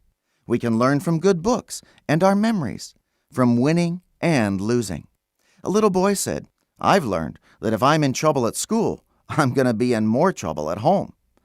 One husband said, I've learned I should never praise my mother's cooking while I'm eating my wife's cooking. An old woman said, I've learned that 6-year-old children are the only ones who think it's neat when their teeth fall out. One guy said, I've learned that loaning money to family and friends causes them to lose their memory. And a young adult said, I've learned you can do something in a moment that will give you a heartache the rest of your life. You see, it's when we stop learning that we start getting bored. We humans are made with tremendous potential for always learning and doing new things. In fact, it's when we stop learning that we stop living. A successful businessman said, anyone who stops learning is old, but whoever keeps learning stays young. How about you? Are you just growing old? Why not ask Jesus to take charge of your life? He'll keep you from getting bored and teach you His ways every day, so you'll never stop learning and stay young. Just think a minute. If you'd like a free CD of our top 40 programs, write to us on the internet at www.thinkaminute.com and catch us tomorrow at this same time when we stop and think a minute. Radio Samoa, tasilima ibatolu, amo. Radio Samoa, tasilima ibatolu, amo. Lo so mali balo jale tulai fitu le tautua mo le Samoa la songa fuara nei pe na masine yo tata so tainga Samoa mo le suyo le tanta radio Samoa pile fe nga bal marantu ma wa tanga mai tipi o tanga vai tal no foi falo tele ya ni se melo tupu Samoa la mtanga ni ve yaso stem for na baile o na tapena ya walo fa fonga balo mai mo ya tata tala Samoa pe tala balu le tau nei ya malo le sifo mo le lo fionga le alo le tai ofo ya go mo le tawai malo so fu malo le usu Malo fa fetai mole fa malo si mai fo ile tatu ngarwenga le amatanga ni va so tatu yai ta mata o fewo isu so ngale loi mele vesi mai tamiti a ongale na va so mo vai fa mole o te lo la fa nga solo le vesi le sa tu le mai le va ni sio kana kama onga po yo lo ga onga universite la va yaso ia ai o te loa la ko fa ro mai le wa nga ie pa tino le la to nga ro ko i ole pui ngai tono le universite o le o te baba e tu le for le pena matana ie le tu te le ia o te loa le tu te le ina ia mo tino o le to e a fia ni sio fa na u tu la nga ia sa tu le mai au te le rona sila ia le video le msa la mai te mai au te le mata na fa mata le nisho wo fo le maka ke le me na e male pe au te lona ila na ista me ti ja ona fa ina lona ba o lona o le ia awal tu la na e sa mata wo to te le pena fi pe le sis awal tu la sa mata wo to fu su anga pala si la le sta ma o ia awal tu le wo inga ka kiki makambo ia ona walu le ta video le wo wana ko uma ia ke lo ai pesa fa ina sinata ma o ngai da fianga fo I mai de be sile na tu lai mai ai o te lo le au mai fo ile pepa fa la wi lo la ma ya so le university le lau fa mtal mai ile ba fu anga tonu le mena tu okay yeah peila na matai e to rua ia ai mai fo wa foi tele wa fi el to tele o peila e mata wati ia ile pepa le na o mai fa sala lau nga fa la wi tele university o isi ali ia o nga ia sa ia ile university to tele le peina la to fa to ai lo ale ma fu anga le vesina ua au mai ma fai sa I dinga le mele sa ia ile bebesi to tele na tupu mai fafo mai ole Mauta Samoa University o le siba nga pingara nga peo so yo ngo baba ku afia isi ala to wo ia polisi po ia tau ia I ainga ma fu no so filo ia ile bebesi na ia o te do ina le ma fu mai nga fai tele ai te lo la ko fa nga solo le sai di nga fa lo to I fa le university ia taxia ia le ini au la pe ho le lo kuri lo mala wa foi la le wo ko ile le yo lo no winga na o mori anga fa ie le le pe fa pe e ini ma wo le fa ma ni ai tu la nga ia le mangu wo le dao ia wala ka ule biske le kama bidi la stomi male ia o le wo ia ile sao o pro que tira el miliona so fani stomi pidi o fa ni si fa na ele o nga fatia le ia matu ma inga na stomi ona ia ne ko kene kama male ia au te loa ia o le tūlanga whainga tālna pe a whainei se pa I unga universite e te tūri loa le to e whaawa wina le ao ia whai o tamai titi la ua lua kausanga ia mai mau umani tausanga sa o ngā a whai o le whako a lua kule si le whato a e atu nei tausanga ia o mai mau hui le ao a o mea nei hoi le tupu tono roto I whale o a onga e a fia e tātou whanau ia e tau hu ia ona ia e tua ia hui foi a onga ko ia mako ia e foi ko o fufu mali ala no foi ko o da onga ele va pe ko a ko wonko o le ko fufu da ia te lo va nga uma ia e a si e ko ia ma fo nga we foi ma fo fau ia ma tulanga ia fieta tu pana u tono onga le ia o le la o le si mai I o manga ia mele ia no fo fa te pasi po iwa o to file mu wa e ko ngai bisi le ma wa to ele kelkele o tulanga na ele so ngale o bisi me nei fa lo to fa le na fa ia university ia male aru ngale u fatino le o te leilor sila tano ala ma vai o faisi o mi o vasai ia po ele o to po fo ia mai nga ala va vai o bebe singa tamatia onga o lesia onga ale pe fo le tu le mai o tamatia tono le o le investile tasile to mo le besia o man o tulanga na o fana wala tono le university ia le me ho le la o mun kupure le besia ia la fola wala ngona mo sala bo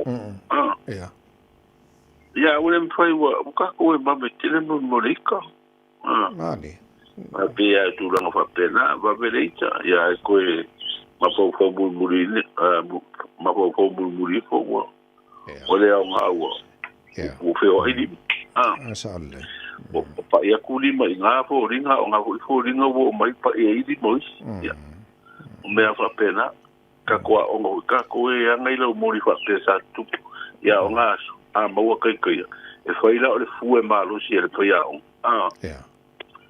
o le fu ya ko fa malo lo ya o ya o malo si tu la fo no sa ka mai ai a foi en se pusu anga le anga para si me timina ka ka o nga le ala e alu di mo fa ya o nga ka mai E o mga lima fai a wala ko fale mo ko inga.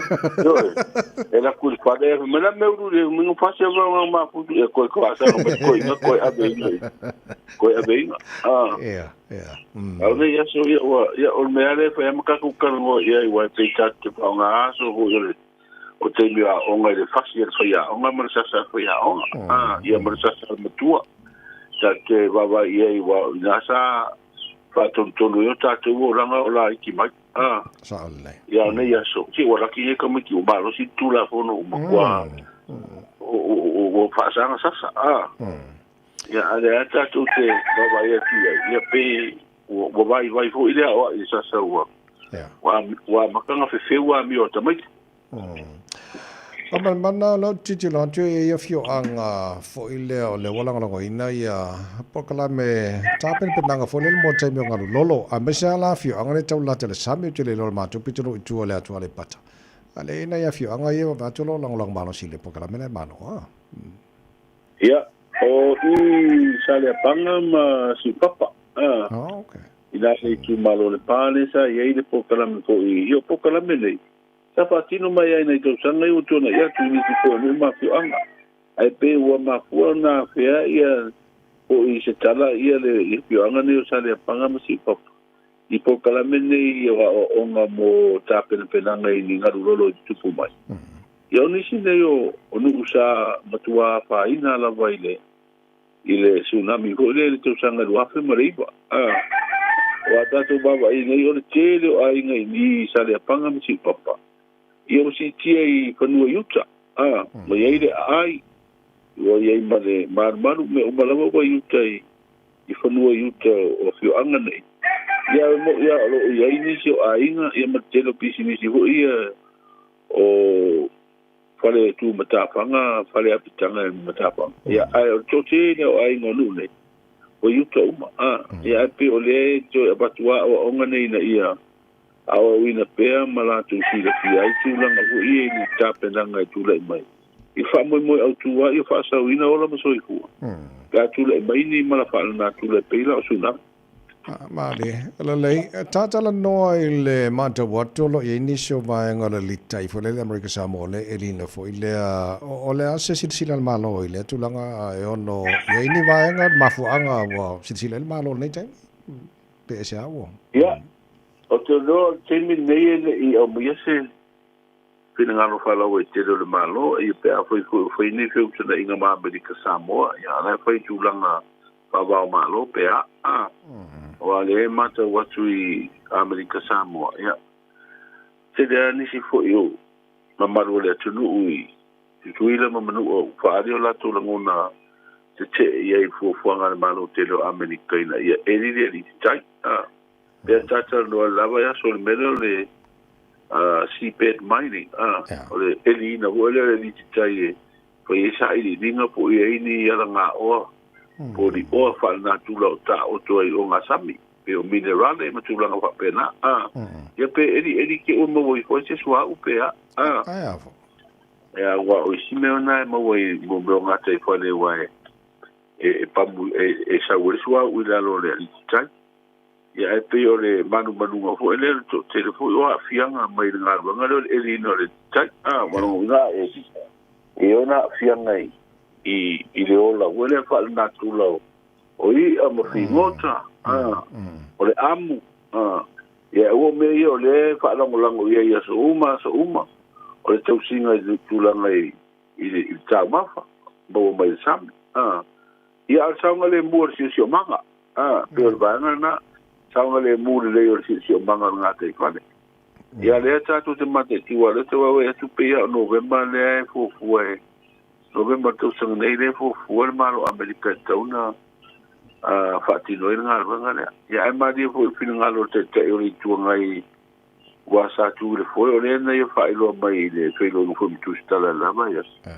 o lo la tu te mi sa amata fa te no e tatu tu o ila le o nga sa mi America Samoa mata tu nei ona ola e tele al si la tu fu el malo na te pia ka o mi mai ka ko mu ai pe ka fa ke de mai de kwa o I o le na o le sambi ia pe o isi vai ngai le fa ilo mai afa le la e isi wa i ko ke o e ko makako ai afa e ia o te lo e le tai te wana e ni afia no fo ia afia ta to nei a me ia wa e si le ta yo malo ia fata te no poler tu la ngai tau te o te lo e o se mta ta o fo ila wa ia tu ia ta to si la mamao ilo tātou fu isi o mango nga te whare mano na saunga le mu.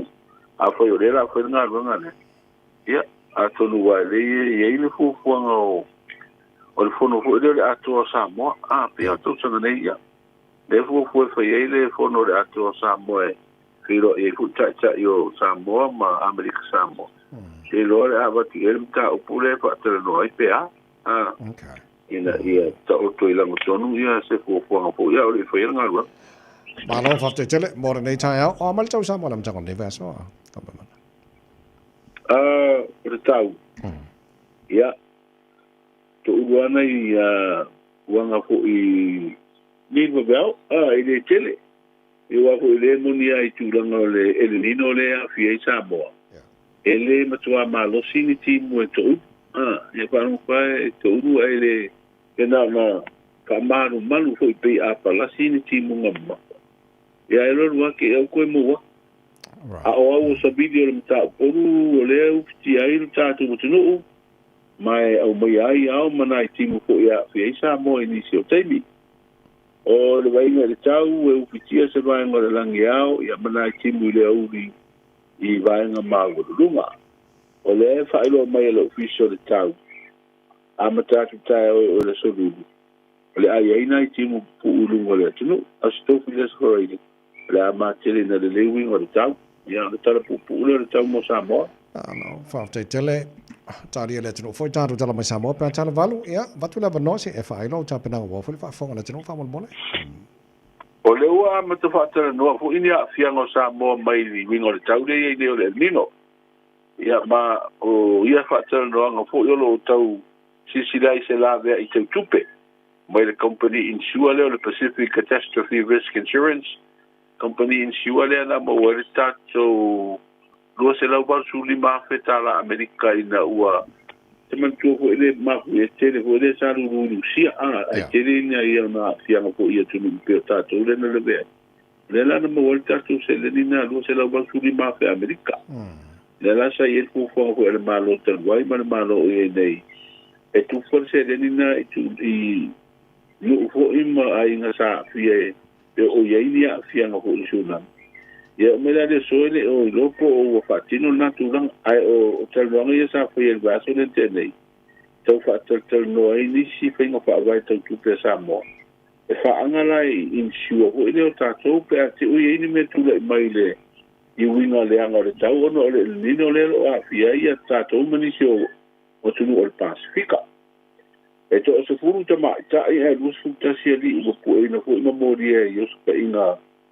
le sa idea ye le o ala o fa saina o le ua fa tani nei ia li nei to lu James a tu ma friend papali i se ungar fam sinonga pet tala ila o tua ila o ia lo mori e mori nga fu nei fa sino i tupe ele le po mani laundry e ono mori anga o finga fa ala tua le o fa uru atu le tangi tau palota mai sa fa talua le sa fa uru le spoiler te nei ia ato e fu ila ma le tala te mai i tulanga le bebesi a pana wa onga i anisi o pana wa onga i universite le ua ia ile tute fu e leo le baba ingo sa ma le mua fana a o fa nga solo ai a su nga fu e leo ma le universite terminate vai fa lau tele de sin basani o tatu tala le tino la mai mo la fa fonga fa lau tele no tatu tala na tala valu na tatu New Zealand tano le vai sa mo ia pe ona fa fonga tele nei foi tai fo ia ai tatele fa to fa ole tau tele atu por al kai mi o il fa so ngo ka lo foi le tau vai alom tan fa na il komu mo fa ka ma voi foi nei sa mo ia ole ala mai na ia ta hoye ta tele vai atu sia to stato pine o mo ke lope o liva yaso ia wa fa so lo fu yaso ye ta alo ata wa mal di maka lo ngala ka kita wa no vina se lo ngai o yaso e paita lo ngana kwa ka ko to wae me sala ta tu ta long si me mafa o te loa tona o tu la nei po tai au ta mo me se tala la ta mai fo i tu langa lo i ida o mo si sa mo ta longa malo ta ple okay ano fafte telele to mai cha tunga wanga am changa ne va so mo dia fai pa ne so ia va pena po me am tanga vai le pega ngal mal mara tu marva tanga vai tipio tanga vai su ol cha ro sa mo pia ol na fa fonga ta ru tala fa lo tele lan tu e ta ru tala me sa mo pa tale balu i le tai on nei jois full balu i le balu ta fo me ngas fa no nei tai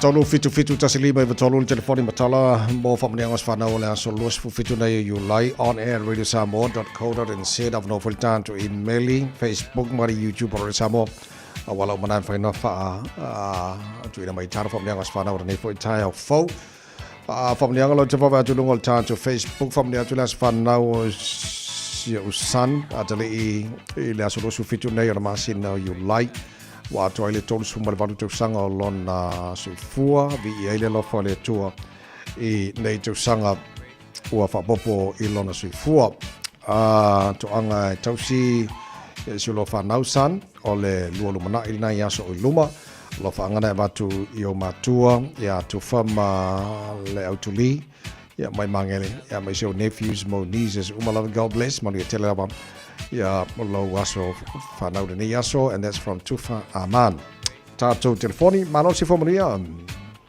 ya se formulia ni ka lo sula to vai ya le aspelingi wa ko ile fitus fu tai chano stati fu tina ne a inga tina ya fa fitai mai ya va I Glendon I Monroe ya ele vai tisia lava vinga mal fa fitai ya ko mo ngi to sanga tele mo o tina ya mo me ro fa anga mai o ai u malava I Samoa ya o Australia foi ngau ka ngo mai foi ya o tamam siang fa ngau mai Australia wa fa ma ku ngaro fi ku su tau sanga ya fa mangia kede le tu I lo soi fu fa popo lista o tanga stele mo o tina ya me si foi siau fa ngau lo ka ku ya New Zealand ngai ya lo fa anga fo ya va pia ma ua ya so na masina ma le pepe ngai o taro alo fa ku va tai ta vai mo da ngo mo yelo waso tai la pepe mo ni fo ia halene yaso le famnianga mai le tantu I meli o le famnianga nei ma lo fa anga mo le antoanga se fu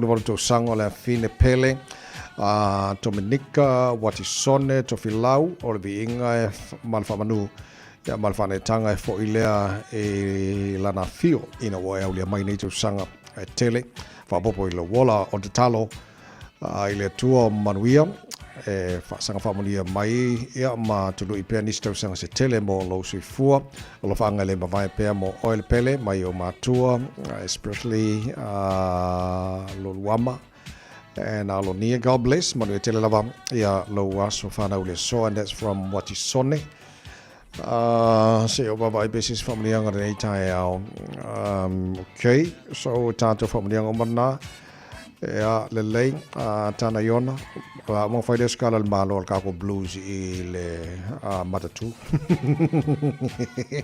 au tato family ang mana nei tai ai fa fong mai on nei lo wa so fa na le sisi mala mai okay pon family atule pure ngam bala fengal wenga al vedi samo man talo bokla be manual tai au ya te oi Dai o fa na trailer was so for the unit to native sanga tele very happy birthday to you all Mario to was fa na le fa le to just fully ma le ba olo utama olo utama sota o ma ile mauta oh yeah le fia fia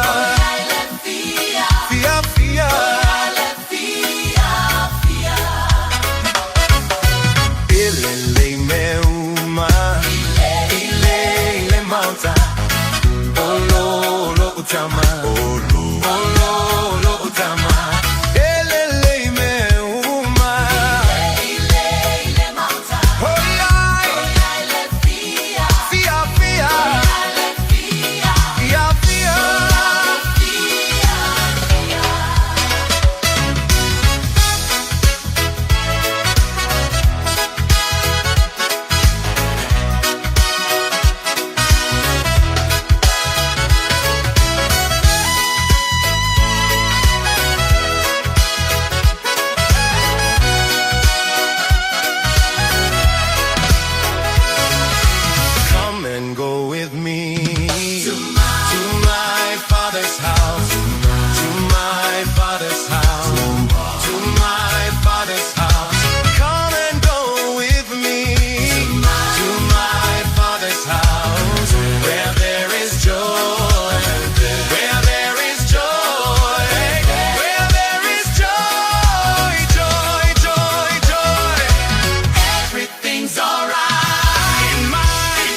Olo, olo, otama. Olo, olo, otama. Sota, o mau. Ile, mauta. Oh, yeah. Oh, yeah, let fia. Fia, fia. Oh, yeah, let fia. Fia, fia. Oh, yeah, let fia. Fia. Ele, mea uma. Ile, mauta. Olo, olo, tama. Olo, tama. Ele, mea uma. Ile, mauta. Oh, yeah, let fia. Fia, fia. Oh, yeah, let fia. Fia, fia. Oh, yeah, let fia. Fia.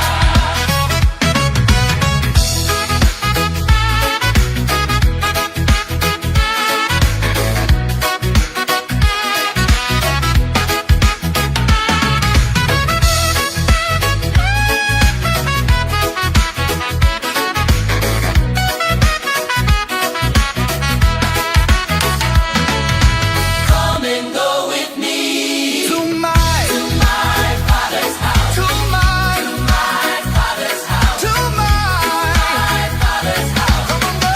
Everything's alright in my father's house. Where there is joy. Where there is joy. There is joy. I was walking through the valley, shadows on my back, heart full of questions, faith under attack. Bills stack high, friends act strange, storms in my life feel the wind and the rain. But I heard a voice say, child, don't you worry, peace in the middle of the rush and the hurry. Door wide open, love never runs out. Step through the word, that's what faith's about. Prodigal child, but he welcomed me home. Put a ring on my hand, said you're never alone. Table set heavy with mercy and grace. Tears wiped clean when I look at his face. Everything is alright in my father's house. No more fear, no doubt. We gon' sing it loud. Everything is alright in my father's house. Praise poured out. Let me hear you shout. Everything's alright in my father's house. In my father's house. In my father's house. Everything's alright in my father's house. Where there is joy. Where there is joy. Where there is joy. Joy, joy, joy, joy.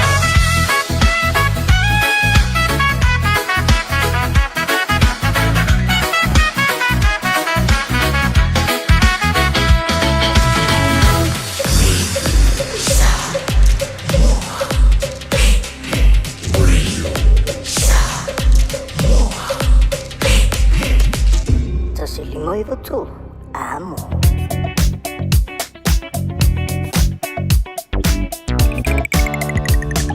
Malolo sai malolo foi ave tavale nei temple tai au fasono pisitelo vainga lungo highways nei temple tai au malanga mai sifol highways e full maleono lai okay link mars full valu my Hobsonville link mars full on Westgate Royal Road Lincoln Road on ramp Facebook like titi okay mai le pasimo tiara 2 Brown Point Chevalier Morningside Facebook on the neva on the tai city bound full on afa mai le luas full southbound like okay passing the tunnel okay passing my Oro Road Dominion Road on ramp southbound like PCLA flow my nature mal tayao passing my on hanga passing my la wala la papa fa solo my mangele afen luas full al malai ba lele lawa ta fe lolo my PCLA flow wal nature mal tayao fa wa mal luas full like PCLA flow my Massey Road on ramp fa solo my Punu Road on ramp poloka like titi Aile yo the link on southbound Luas Fulanga southbound State Highway 1 citybound State Highway 1 Montato Malanga to nei Sautanga Taulanga Kilani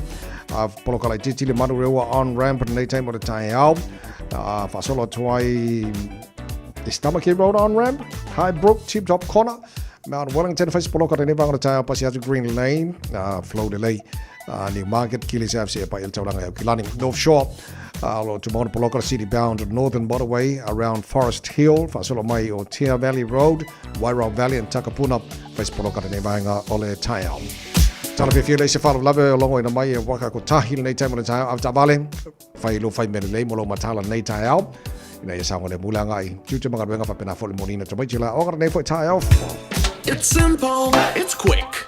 You're closer to families. Sending money's now made easier for loved ones in the Pacifica. New Zealand, Australia, to Samoa, Tonga, Fiji, to the Cook Islands, to Vanuatu. Connecting Pacific families. With ClickX, you're secure and safe. The lowest fees and amazing rates. Now helping home is affordable. ClickX with a K. Reliable. So sign up now with ClickX. Let us help you help home when they need it. We are for the Pacifica. We are ClickX. Radio Samoa. Tasilima Ivatolu Amo.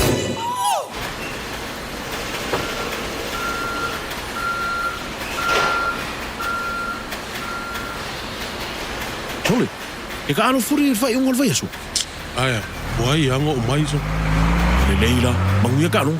Ai fai se se falo mo working e mo mi oila so fu. E a fia maisi pe a e levea ma le mawhai ona e whainga luenga. E maua whamatalanga atoa i le acc.co.nz.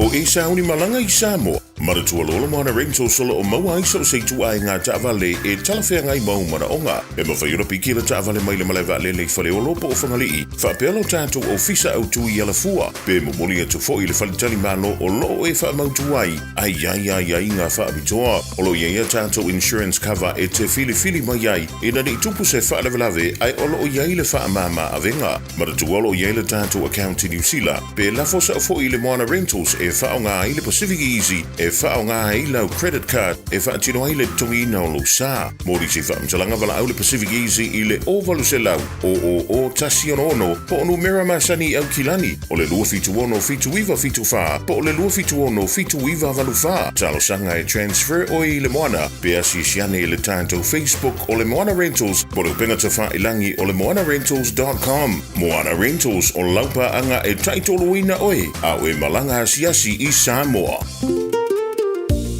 E whaingo whielo o langa, pe a le leilau wha aperitania. What's talai na neia vanoa e teles talai i le Dynaspeak, moa o onga wha aperitania. A onga fua e ono fumau i New Zealand, pesi ti seni New Zealand foi. O le a amatalia vasenga i le aso lua fito o Julai.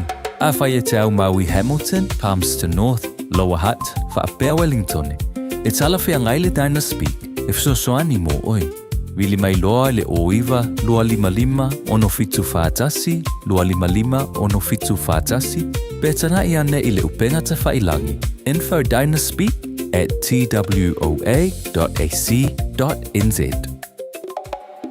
O le Samoa Realty, ua whaatutua i Samoa ma Amerika Samoa. Ua lata i le whaasifulu tau sangala na au nanga. Latau te whaatawina whanua ma whale, whai alisi o whale ma pisinisi, e o i le iloiloina o tau o whanua. O le Samoa Realty, ua lava le tumai e fisosoani atuai mo oe. A e fia tali tonu, whafso ta il telefoni, o ono walulima, lua wha walu wha lua. O ono walulima, lua wha walu wha lua. Petanga i ane i le samoarealty.ws. Samoa Realty, our island, your home. Tolu miro tolo talo le tula e valu le tau mo re sa mo po kala e valu le tai au tantu ye le nia so fo bo lo se fulu ma fitu e ya so o you lai tano fulu ma do apel lo se fulu ma le ono ma tolo mo mai oi le tai au malo la no sa le maru do ka au cafe fe ala po nei ma tuo ala uso te pena to mai tila o le tai au mai pa fanga le 5 stars so ma talo talo me sa mo la talo le mai aso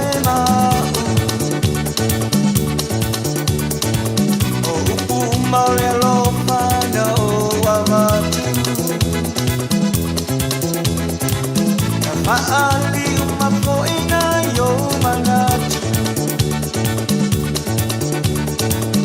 Wale ai maseisi wana oa Angi maya sema tangi sema moni etua yo walofane Ira upele wale mafailo fatuona tatalele Wao misia oi Tawawina matelo fa'amoe moe Tate taliton welelua lua fungani au ioe Sunga ua sili oele manongi mai Ila au masa o iane ai Sili oela au malo te tele Sasalamai a usu ola ubese Angi maya se matangi se mamoni atua yo alofa nei Ila upele wale mawhae lo fatuona tata lelei Wao misia oi Tawawina matelo fa moi moi Tate tali tono ele lua fungani au ioe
Usi mai alau whaafofonga o le whaapoponga fo ele nei o talafau mai Samoa. Awina sa mai mo oe e lau leiti o whalongolongo le Radio Samoa. Tasilima iwa tolu amo. O te whatalo whero tātu o tunu o le nei vai a sofou wa amata tala tau longolongo usi mai alau whaafonga. O le whaamalu malu mai ai o ni a fianga ma ale ono a fiai Samoa. Ona o winga o le tau o mori mauina nei o le ele nino. Wa whaatalatara noa i neini whainga whaavai tau insure, e mawhai o na ngālulu e whaatasi eile malo Samoa. Ma le company insure, o le Pacific Catastrophe Risk Insurance Company, i se tāpenanga e mawhai o na tua i ai ainga manu uma le malo, pe a ono tūla i mai ni a fianga, e mafua i ni mala whaale nā tura e pei o a whama matangi malo losi, a e maise ni mungu te tele a fiaide wao matua, ona o munga la. O sui o lea company insua ma le tamai te isui pāle mia. Ne fio ngā muripola ana rosa ale morio. Na aua ia telenoanga i le whae ungo le vai aso na tenei. E peo na whae loa i e lea company se whaasara launga. O le lava tā pena o Samoa i ana whainga whaavai tau tupe. E tā pena ai ni a fianga e tula i mai. Stasi leo me tā upunanga i ia telenoanga. Ato ai ma le wha mautu o ni whainga whaavai lima te ina ia tā pena nga uma. Whaalia fo i le anga i o ia teranoanga, i le ono wha au popo atu o pui puinga o ngā ruenga te tele ale malo, wha pēr malo si anga wha wina, ma a seta a wha laptonga tū ma oti ale malo Samoa, i le au aunanga a lea company insure. E pēr on sila fia, o le mafui a malo si a iu lai o le tausanga le te neina lulu i se motu o le atunu o Rusia. O na fianga nanga i mai ala i se ngalulolo po se tsunami, ma fiai nisi o tunu o au fiai ma Samoa. Na maua mai eise vai ngā tupe le insua talu lea mafu e, mai lea lava company e tu sama le lua se lau valusu li mafe tala Amerika. O lea se leni na whaia i eile whaai unga tātu malo, e whaale le iai mea tō tino na whaale ngaina. Ai le whonu tanga le sui pāle mia ma sui o lea company na whaai lo aile tūlanga lo iei nei, le lango le company insua, i le whaatu peina o awa o ngā se tasi o tama whanau o le atunuu, o lo o awa o ina i tutonu o le Universitea le Pasifika i Fiti, o le mata upu i suinga o le tau, o lo o awa o ina i lea tangata anu o Samoa, i le sa i lia o le wha i longa tikeri, I to mai tau I fesuia inga o winga o le tau. Mo whailolo te lei nei e leo I ata ma wha amatalanga e pe o suafa, tau sanga o le mātutua, māta o tamai ta I e to se fulu. Ma ali e lua se fulu ma le tasi sa pueina ma tau fia, mo suenga, ona oso wha inga leo ino fuanga ese na masalomia, o loo whaatino ai ngā o inga sori tū la fono, e wheso o ta iatu I nā koti po o fuala au whaasaina.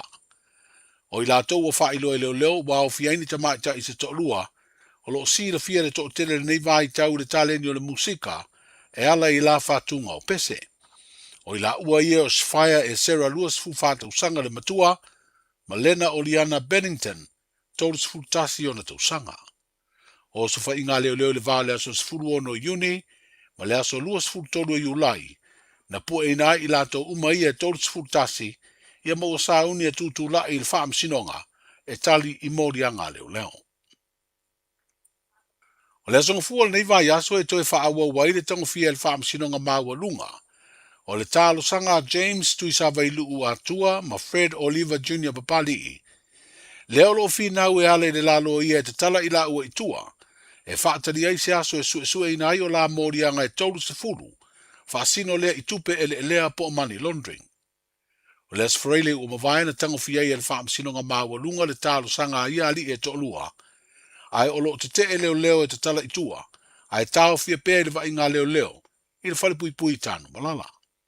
O mafuanga o na o lo wha solo pea sue ngā leo, ma le mau leo e ono whaalawelawe I la ua I mori mau, pe a te tala itua.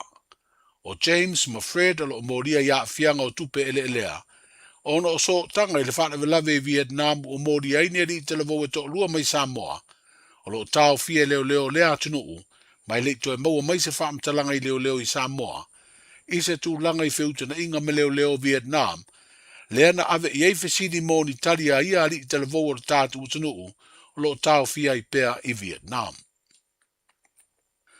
Wa whauru atu I whaam sinonga le tangi o morianga o whinga whaala tua. E mafua mai le palo tala I titi a sāwhatalua le ana toi whiriwhiria mai ai. Le fionga I atu I afu o tongi pua le toa. Ua avea nei masui lango. O le vaenga whaupu whai o le whaatua tua I le atua Samoa ua tasi. O wha maoni mai e le ofisa siri o mtanga ruenga o whaam sinonga. Ma le whaafo ino ma tau butou whaam sinonga o le asfareile na te nei. Na whaaulo atua I lea tangi tau palota. E le sui na tau vātu to tasi. Le sunga I a le leua sua tanga aso. Wa whaalia I wha maumaunga le whaam sinonga. E ono morianga o lo tua I ai e le ua whauluina le nei ma tau butou palota le sui na manu malo. O ia morianga e wheso ta I atu I tupe ta I afe se lauta la na fola e le ua moria. Ini tangata palota. Ma whaato sina ai na lato whidiwhidinga e palota atu I le fionga I atu ia. O ia tupe pe ona sira fia, o se vaenga o le tau I se furu miliona ta la mai New Zealand, sa au tu ia fianga o le soifuanga masani o tangata safata, na fia ona o le whaarewelawe, na ngoto ai le manuao o le manawa nui, I ngata I whale o lea I tu malo. O lo whaalia le tangi o le vao le aso mua o me, ma le aso mua o Julai, na whaatino ai le ngai o inga whaala tua, a o lumana I le palota la titi a safata lua. O vevesi sa tula I mai le vao nisi o whanau a onga le universite o ao le tātu o sinu. Wa whaelo ai le mtanga aluenga o leo whale pui ma le toe fuata ina. Le iai o le ngā aluenga malu o le malo mo le pui o le saunga le mua whanau o le tinu. I te tonu o le universite. O le asfareile o mawai na whaelo ai le mtanga aluenga lea ngā ioinga. A whaanga solo ai pesu e suenga I whanau na a fia I fusuanga. E peanga sa mori mawina I le ata video. Na sala lau I lunga upenga te whae nangi. Ai se tasi o mata upu ua o mai whalau I tele se tu alalo, ma whau tuanga fo I mai le mtanga aluenga o leo I le atunuu. E mata ala ma mata alia I teimi uma I le pui o le ola ma le soi fua, mai whaalawelawe ono tutupu mai. O le whau tuanga le mtanga aluenga e mafua I soi fua ni tangata se toa se fulu, na whano I le masina le nei o Julai. E leo whaeloi ne leo po a whaalawelawe na tutupu, e wheso o tai I maliu e se furu. O tala amatai o le nei vai o se fau, soi fuia. Pui lau a inga I le tau malulu, au e te whaatali. Whaatonu nei loa lau tui ar fulu, a whai ngono lima o tau sanga pe o vatu, pe maua o e singa se tu mau, mai tanga, po maua fo iso walo i singa se tau manava. E mawhai o ne whai fualo tu i ar fulu. Tanga iane i le upenga te whailangi. Book myvaccine.health.nz e vave to e whai ngō fie. Mō whapesili manisi whamtalanga. Really mai le vaccination helpline. O valu se lau, lua valu lua iwa lua ono. O valu se lau, lua valu lua iwa lua ono. Po o le fono. O valu se lau, tolu ono ono, ono wha valu. O valu se lau, tolu ono ono, ono wha valu. E siri le poipuia na i lola tonga fitia. Whai nei lola utui ar fulu. Radio Samoa, tasilima iwa tolu, amo. Radio Samoa, tasilima iwa tolu, amo.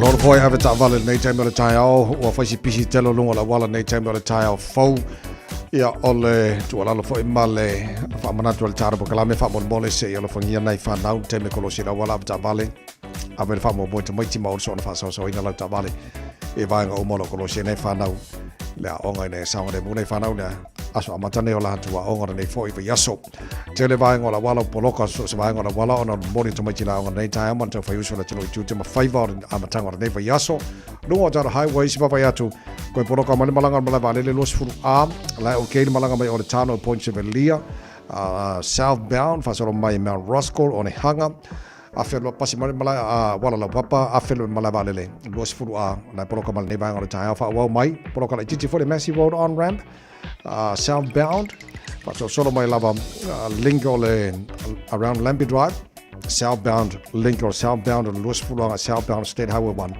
Faz poloka le nei va le tai fa pena for the westbound le link mai le state highway 1 anga le southbound state highway 20 faz poloka le nei va le tai au poloka for malanga mai sifo ambese lava le pasi mai o Rosebank Road on ramp faz lo Point Chevalia and Western Springs city bound faz poloka le nei va le tai au tomorrow poloka tel malanga mai North Shore pasi mai Albany Forest Hill or Tear Valley Road Wairau Valley Takapuna North Coast poloka le nei va le tai au fa pena for le city bound state highway 1 around Mount Wellington faz poloka le nei va le tai au after vale to all time lava on sai ya ma ia fa pena ona usta ia tu la fora lunga la wala a pisil va la wala le malangai ya fai mari le tai au le poti lunga la wala le radio Samoa na to fa longa le ClickX. Thank you for choosing ClickX. Hey, did you know that sending money home to family and friends if the Ali ClickX? By Australia, Fabia, New Zealand, to pay for my no eyeing. Ubolu sa baki manono apolima isamo nei. It's simple with 4 easy steps. Find more via ClickX. Sign up now or log on. Select Samoa maomi le send Ainga will receive in no time. But don't forget safe and secure. Saunga lemu oila utautua. KLICKEX.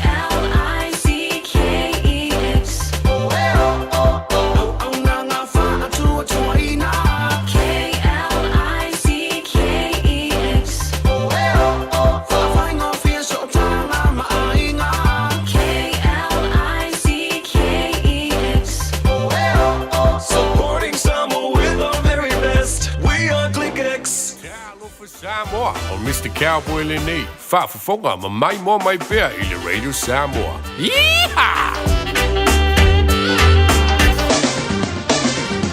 Malo fa tele tino la mai bola fa fonga nei time le tai ola vai kala tamale nei le tala le tau va tu lua se fulu mal tolu o yele bevela le Samoa nei time le tai hao e tu ba winga langi le le tau e pa ultimo ni so vai ngo Samoa nei aso ngo fua tu ba le los fu valu nga los fu mariva degree Celsius mo ngo na le bevela le Samoa nei aso lua se fulu mal fa e lona mawalalo pa angal tara proklame America Samoa fa pena vo Samoa nung le Facebook mari YouTube ro Samoa fa pena fo ile FM 106.1 Samoa malo na ba le soi fo mo ta to va il tula le tau Australia fa tala fatu panga o mana val tara proklame so vai Australia lo tara ma futa nei tai au ma lo la versi fo mo limolo ile maru lu le la mo Canberra nei tai mo tai au la fa so na wa lang de lei fo de tau le so fu far mo no maru lu fa mo wina mo Canberra le so Whatalofa le malo le tunu so sabainga mal pone. Whatalofa tātou fo isa. Whatalofa mai lungo tātou Facebook mari YouTube le nei taha malo la para se fo manuia. Se fudolo ele maru lu nei vanga le taha au whasoro na awaolang le lei ni so taimis fudono. Mo le maru lu fa mawina mo mer pone. Ele so. Whatalofa le malo le tunu isini Australia se fudolo ele maru lu ele nei taimi o le taha au whasoro na awaolang le lei ni so taimis fuduiva le maru le efa mawina mo sini Australia. Le amatanga ne va so tātou iai le mamaro na tunu alala papa au Adelaide. Malo se forma rias fudolo el malu lu nei taimo le tahiao. Awa fo ilang de lei ni so taimi se fitu mo runga malu lu fa mawina mo Adelaide le so. Brisbane, good morning. Malo se fo fa si malu lu ka au so le am. Ivalo el malu lu nei taimo le tahiao fa so na awa pa ultimo ni so taimi lang de lei fo ni so taimi lo su tasi. Mo runga ma fa fa mawina mo Brisbane le so. Le malo le tunu alala papa au Perth Australia fu tasi lo el malu lu. Ele nei vai ngole taiao awa lang de lei fo ni so taimi se fruiva. Mo na malu le e fa mawina mo Perth Australia. O le tele na vai Australia mal tuna ele tau. Fa mawina mo nei fo ia so fu. Tama ke makaura wa kilani no fanga fa salanga Radio Samoa limo lo ele malu lu nei taimo le tau va atu mana ma sulu mai le la nei taimo le tau fo tu mawinga le tau le so e langi de lei e awa ni so taimi. Angi Maria Marsa Vidi mai sauti si sifo tu maru futolu marunga na maru le efa mawina mo au kilani ele nei asa fuata ya pe au dia langi de le tau tele vainga au kilani tu tusa le maru nei mata so lo lo na mawunga vainga tu atu la so lulu langi de le so lulu langi de le stofi fa pena fo langi de le so ile mara sto dai mara so sa pe ona fa mawina la vai tau nei tai fa mo bonga na lata mai la vai tau tu atu mo lu se fia nei fo tai me ona tai A e fia I lope ono lo fia lo fale I lo lunga. Si aki lo fanua I le Auckland Flood Viewer a le Auckland Council. I lunga o upenga ta whailangi. Si aki lo toa tusi pe le ono a fia ngu fia lo mauta I lo lunga. Talanoa I lo ainga I me whai pe ama mawhati munga. Wha ama mama tewo tu ama ota. Tātou te le pūlea le tau. Ai mawhai una tātou sa uni mo fisuia ingo wingo le tau. O lo sa onga le mu I taimi o lo longa mamafa. O lo yo lava lima. Sa o leo po le fase tilanga te pena le e tanto le mai lo tanto le me tupu le sistemi ya mo le si tu la lo mana yatu ai mana ile no fo sa union leo tanto se fulima lo tele tu la balu. Tato tala mai sa mo la mtango ne vai aso te fasa la wina mo pe tale tu la se fuluma le lo na o le so ma fitu po ana nei ole si va pongo tato tala mai sa mo le tala balu e le tai o o le na mo fa fonga o e se fia foi. Ya tato tala mai sa mo e melo tupu sa mo na mtanga ole ne foi ba yaso. So lua la tangi fa sanga nga il fenga balota by election sa fata lua na umatu nei. Ya la tato fata tali pola fo tulango ya ile yo le fa msinongo tangi e lua fa nga solo made ya o tu inga na po ni si fo yo monianga ya lo fa sanga il fenga balota na by election sa fata lefta mai atu nei.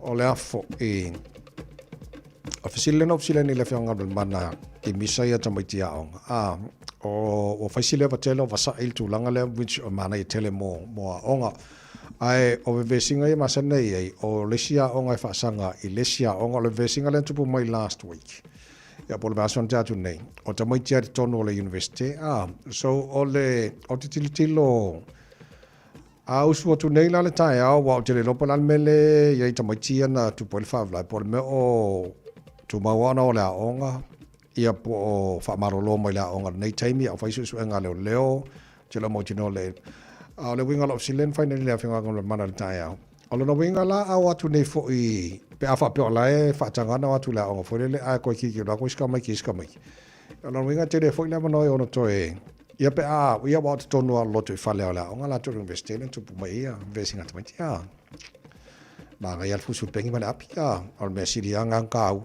o le fusu ale pengi mana apia o me siri ta o me anga aveka ko e maku o menge o aonga ina ia o ina ma fa ia ba mangia onga mo senga wenga le ko sia lumanga imbanga I matu foi o le anga ro la ko kupe fa onga ka ko ide anga ia me o le o fai mi sanga I singo fuanga ba tonu aonga ia fai na ia onga na ave ne matu la ya le lefa mna tu le foi na mo ta mai tia onga ne mai ta mo sanga o ta tu yai spul fitu mo la falo ta ne le tu la valu sumai la mai mo na fa fonga ta to ba fa sa mo na mata ne vai aso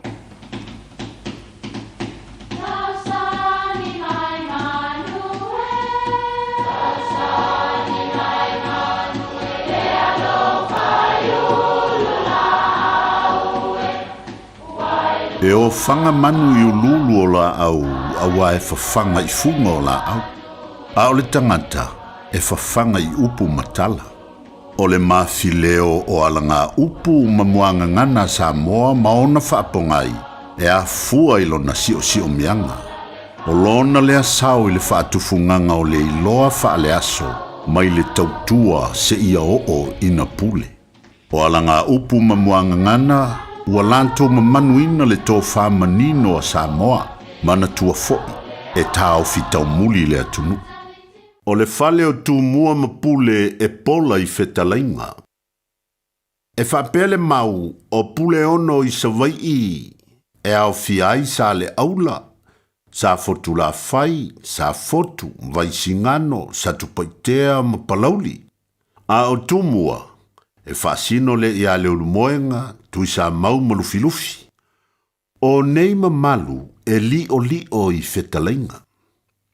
Ua iei au lape, ua uma o na taoto, e iloa ai tūlanga o tū mua mapule, ma e le so o na launga ai seisi, awa ua iei lava to, pe a titi tō ngoa Samoa atoa.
Ua whaale tonu lau masini mitspifu, ua le anga le mua vau.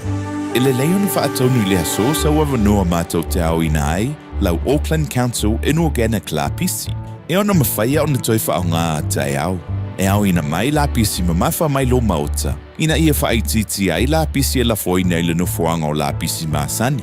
Mo lo si la fia I tu ai ngā la pisi mawhai o na oina. Le tu tonu e te tau o na whaaputu I ai lau la pisi. Ma le awala e mawhai ai o na whaatonu ai sa wawanoa. Sa ili ane loa le Auckland Council Inorganic I lunga o le upenga te whailangi. Tamaki Turuki, All Together Auckland. Mo tupe wha moni Samoa, mana tua loa le Pacific Easy. O loo wha awau pia le tātou papitoa nao le lima tala tu tongi pia whaunga aina le Pacific Easy app e wha tino ai au tupe wha moni mai lau telefoni whebe ai. O loo awanofo le tātou direct transfer ti posi mai ai au tupe le tātou account ma wha mani aina fasili lupa le telefoni ma wha tino la whaina lau tupe ai na whapitoa. Mo le tutongi no pidio le mai, mo li te ngā tupe so se whare tupe Samoa, pe te tongi nino no ngā tupe le numpi wha Samoa Housing Corporation, UTOS, Samoa Land, ma so se au nanga Samoa, o lo mawhai na whatino uma I tātou au nanga o le Easy Pay. Mo le silafia, o whasoponia so se wahenga New Zealand I o tātou lala, o lo awano fo I o tātou ofisa I o Tara Mamangele, pe whaonga le Pacific Easy Mobile App, bo le Direct Transfer, whasawa I lo taimi, ai siri ato na whasawa I nau tupe wa taunga tāle penisini. Mo nisi whamtalanga wala au le telefoni o Barcelau, o Tasiono ono, po numero masani au kilani o le lua fitu ono, fitu iwa, fitu wha, ma le lua fitu ono, fitu iwa, maru wha, Pacific Easy, o lau paanga mo tupe wha mo boli Samoa. Manu malo se pepatala o loa mo au whaataunga I le Pack and Save Ball Any World. Pe o tu fua foi lau tāwale le bango le BP. O whamurianga nei mai le DC Sao. Pe a e malo I alantu sei I aso whareile te tasi. Lafo sau tapa tolus fultala besili atu. E maua ilo wabroa I le sei. Whapena foi pe a lafo sau se le ni e tolus e lau tala New Zealand besili atu foi I Samoa. I le MyCash a le DC Sao. E whaonga I le ClickX. E lima whailonga ta I se lau tala shopping vouchers. Ma le lima petrol vouchers ta I se lautala o le aseina I aso whareile te tasi e ia inga o le rei whabitoa seki a DigiCell. Au kilani I saute, o sa ili se Samoa oe malo ai, o le Enterprise Model Group manukau o lau whale ta wale wha moe moe. I tele ta wale matango fie filfili mai ai, tele le fisosoani o lau whai ngā luenga mo oe, mo se ta wale talafia ngai, su mai I le 5 fitu, Grey South Road I nei manukau. Asias fo I le upenga ta whailangi enterprisecast.co.nz, pe wala au mai I le oval selau, 5 lua tolu wha. Enterprise Model Group manukau, sa ili, filifili, ma ave loa lau tawani.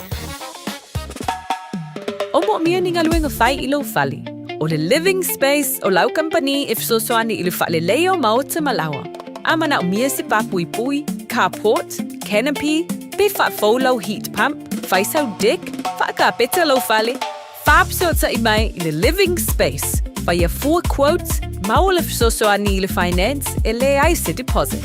Vili mai loa le living space, I le o valu se lau, 5 whaono, wha valu wha, o valu se lau, 5 whaono, wha valu wha. Lua sa fulu male ono lo mo chale tulai valu le pokala me maru le tānu wele sa mona matangora de vasa wa tāntu yei mara manato lo maria mai oile lo fa maranga le leo le tāru matai le langi malo fa te tele lava nei matu te pena fa nau le tai au bavina moni to mai tina onga ai fa fong mau moni to mai tina onga nei tai au pe se mo oi maro se fo moni. Hey, only un fieto tubo Ilo tino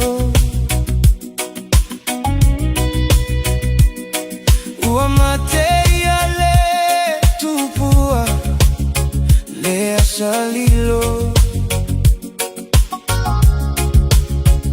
Sao faço fina Oi, ile telefoni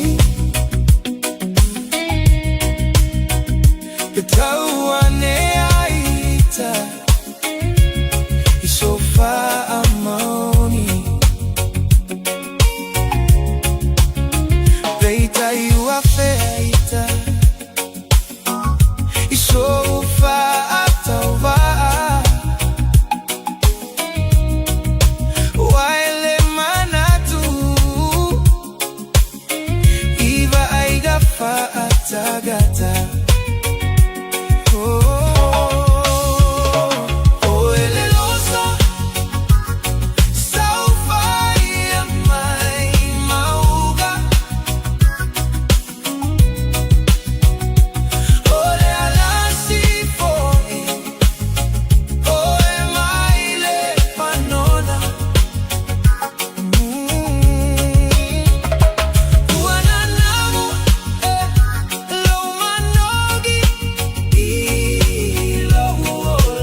Sanatea e ale olololoto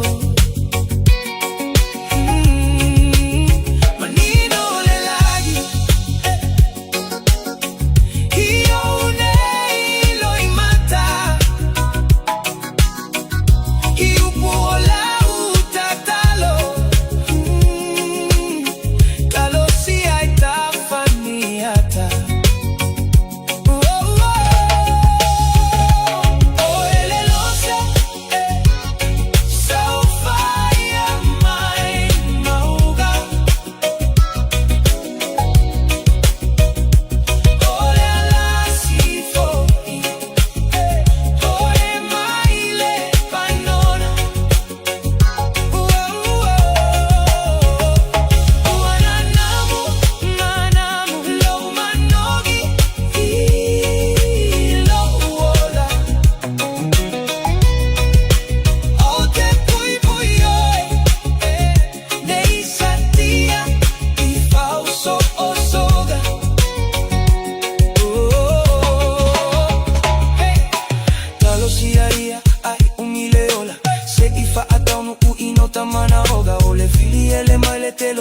So soga Inane ito le petia Ay lemoni Ole alofa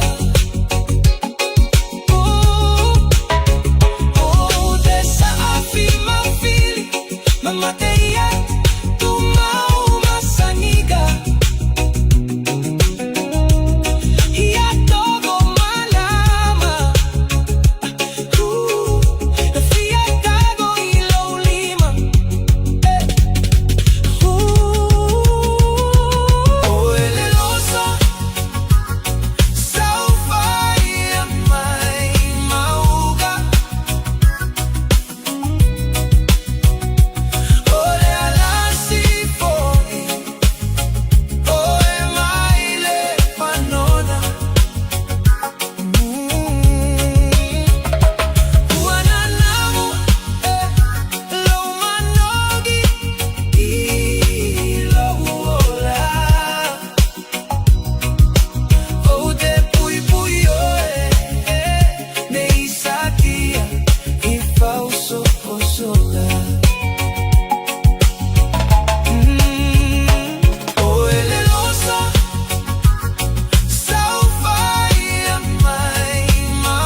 Pacific Soul mo whawhi whianga o tai o le tau tuara Radio Samoa asonga fua o le tāra pokalame mai le matanga ruenga o leo le whianga e le Sartini Sergeant Tumarabana Siki a Shu mal tāra pokalame nei fwoi tai o fau. Good morning, Maro, si fwomania, le whianga Sartini. Soi fwomania la sunga tawai le nei tai au, whapea fwori whawha anga le si o tātou tunu i le nei tai au malulua ulavana susulu mātango fia le lale alo fo le tua.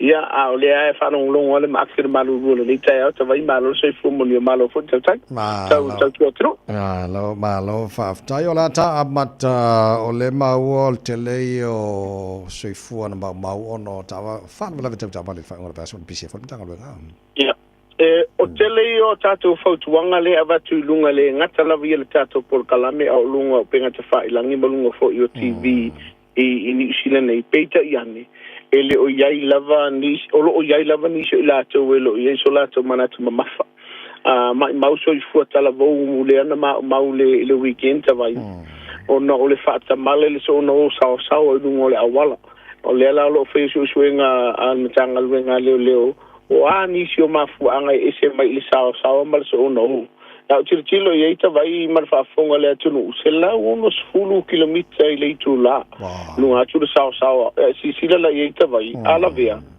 dia e le bu fule le tu la vale o la male male ia le la ma so i fua o le fautuanga la vai ma tua a fai ele ai se lai seno le whanau. Ele tauntu volta avale whanau o ila onga.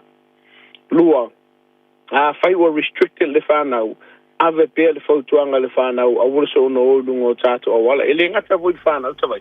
A ora lau tele lava i o le tātou tunu whamol mole.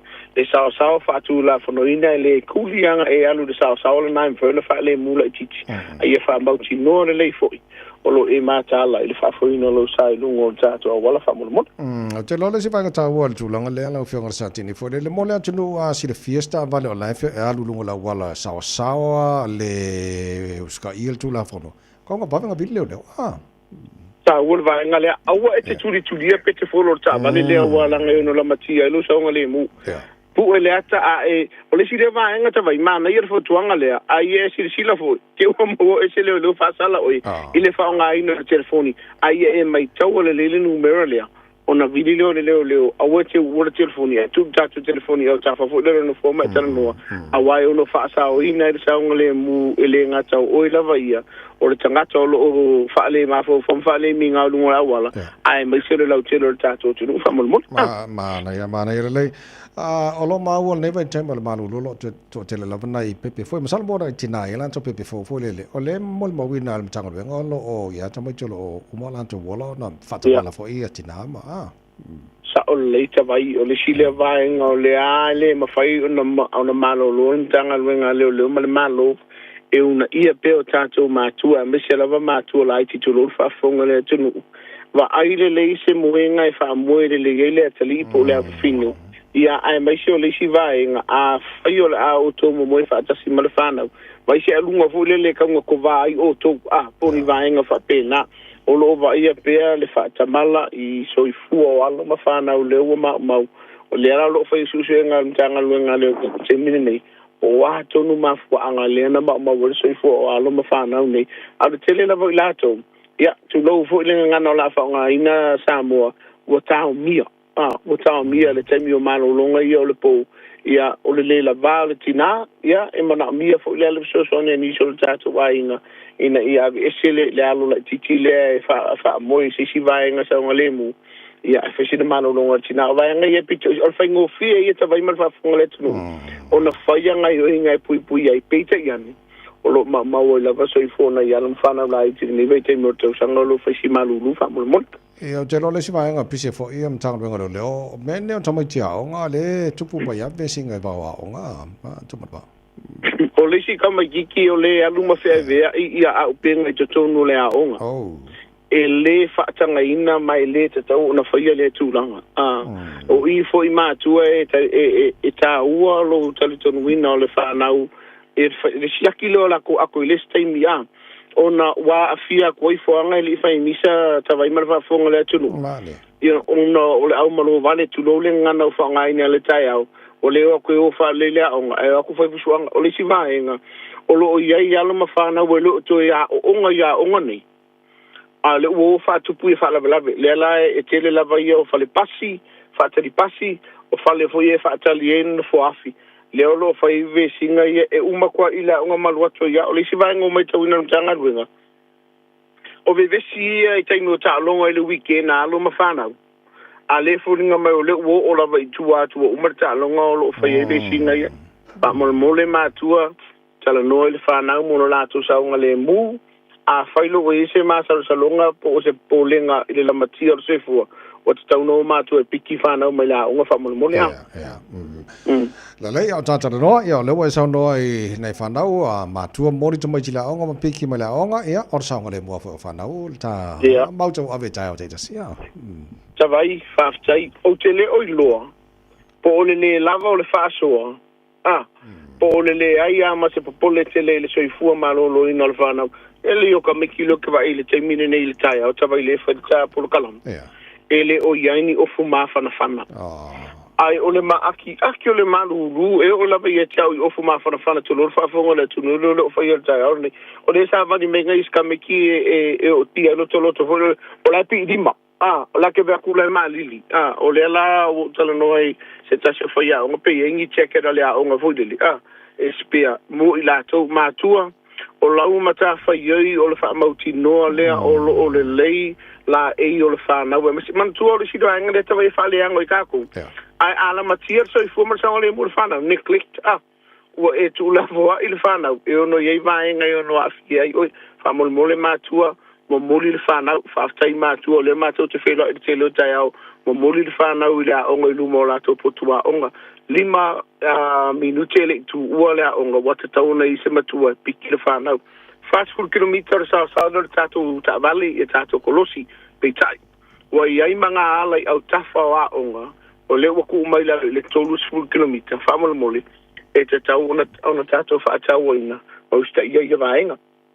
Ia, au le si vaenga, whawhiawhir whanau, fusi pao fo i ta vale, mo lātou na fua, e te tau ona whaia le tūlanga e manatua, tala noa le whanau le sa vavali o tātou whali, e le te tau una tala noa i stangata i le malamalama, pe so na oso i se ta vale. Manu ia o ngā le whanau le amataina o le neiva i aso, whapea fo i mātua, mā lolo ona sai, whaaftai fo i le ngaluenga whitalo o tō whaia. Ia o wāre whanau ia o ngolo whenei na neiva i te mara tau sanga tawai. Alo, whaaftai lo whenga sa tini, le lei, a mai telefoni, wa le alama whaamnatu le tunu, o lo iei telefoni whaina walau i le matanga ruenga reo leo, mo so se fisosani so staimi a. Aftai te vai, tasi, ele ai te tutongi o tātou telefoni le wala awole matanga ruenga le leo, i se whaalawalawe whaafose o lo o tupulu teimi le nei. O le tasi o 5 e mawhaiona e whai e lunga le upenga te wha i langi, ele ai fo i se tutongi lunga o tātou telefoni, e maua ina matanga ruenga le leo. So o lava se vaenga te fia tala noa ai, ma e li potia ai le o se whaalawalawe whaafose. O lua tasi o valu whaiva, mauad pangeke tawai, mauad pangeke tai au. Tā tala noa, o avaenga o le tūla whono te reo malamalamai, o ani whaafi tauri lo ainga, o ani ai ata tau te fia malamalamai, e maua i leama noa. So lava se taimi, e tali ai lo whanonga, ia pe tali e fo inisi ofisili, ia a wālo tātou saunga le mu, au tātou au mau sila nei. Amunia le tui o whai wālo whilimana nei tai au, e ia na ma amu ia o e ngaike maa whangawhanga tawai tūro lau ai mātua, ia whai tete le malu numara puola nei tai au. Amunia le tui o whai wālo whilimana nei tai au, mara nei vai asa tawai, whape fo i pa ia lasi lasi o tātou tino, whamangalo le atalii, e tātou tue wheloa i le vai asa fau mua pe atu sai mara whinangalo le tua. So i fume manuia. Whaftaila whenga sa tini mo le proklame le ntai manuia whaiva mata le nei so so. Taila go so va sei vai so i fuia. Ya le Sergeant Tumarva Siki Ashu man tanga wenga le omba le proklame le ntai o ina o to se fulu mal tolo minuto lo ta le tola ivo. Fa fi fianga tai puni. Momoga o no wanga. Let's go.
finga le tau tala ma eselo fia whanonga le breakfast le Radio Samoa o te maa o nai.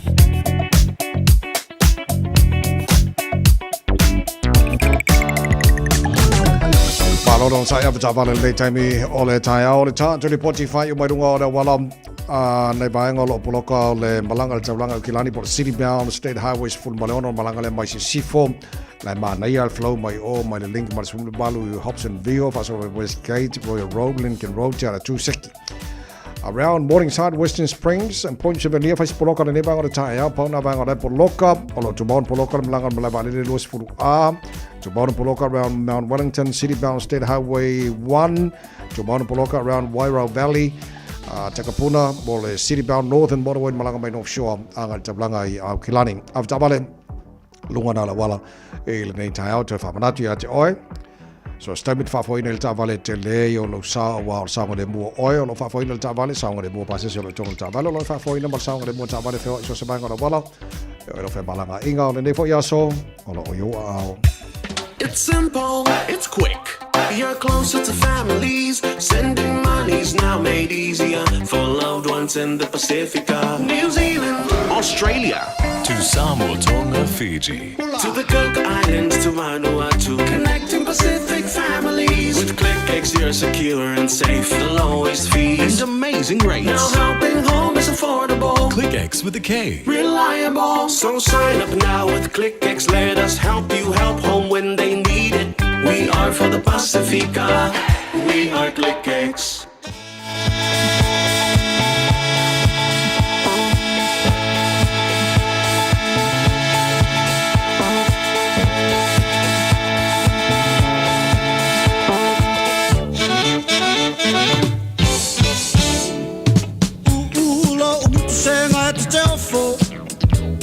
Sipaka o umata wa umalo upoto Itau tau mawhaine o na po Tata mei a whea tawai tau popo Eleni, Eleni A whalai whalei sili manongi Eleni, Eleni Whakale sili manongi Italy oil is fine, Eleni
whai ai ai.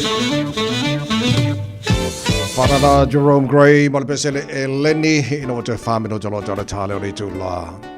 E iwa le polo klape manu le tae au, the Radio Samoa, ma tako ne vaso o tanju e sauri mai.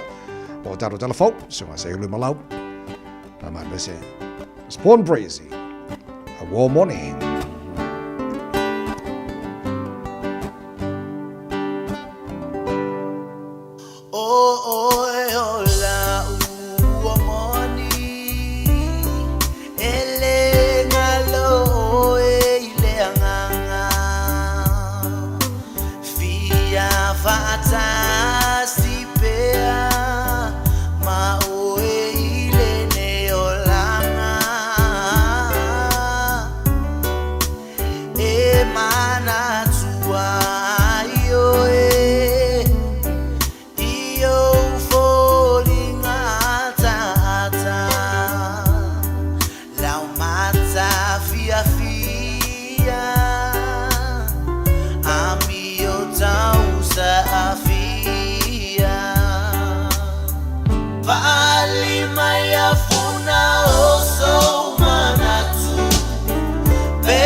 Talo for Samoa og Mr. Cowboy Lenny. Far for funger med mig, mor og mig bær i Radio Samoa. Yeehaw!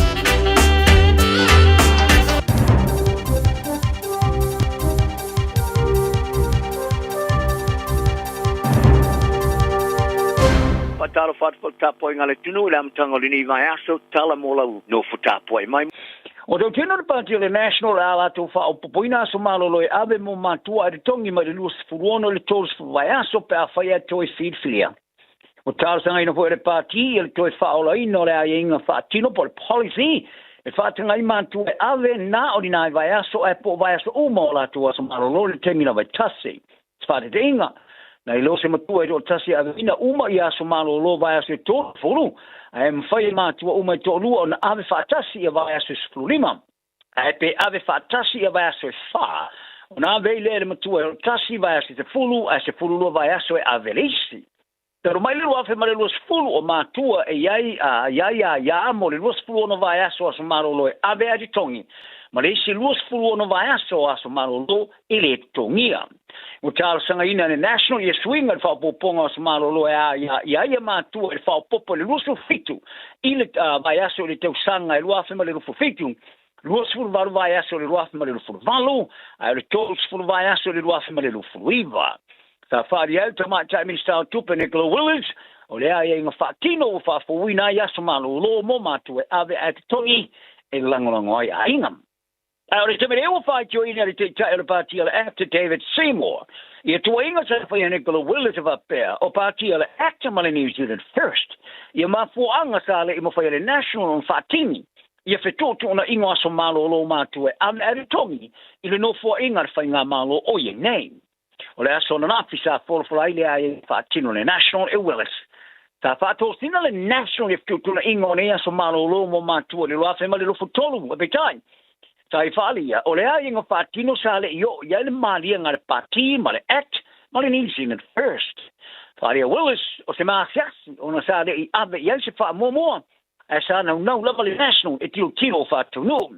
Asa tari ai si mo ma fa ali ya lo na le fia le mana fa Willis ona tonu e mana na tanga te vai le fainga malo pa angale o tusi le lima ile ausia I me ausia nei lo le tusi le lima lisi o le poti muli nei to mai tiola ma tiva ni silo o fa ilo ai matanga le tonu e bena fa ile to mai ta commissioner to mai children's commissioner ta fa ma tuina le matanga ruenga wa tina e lautele ia na li poti to mai tiola ma tiva ni silo nei le vai aso vai.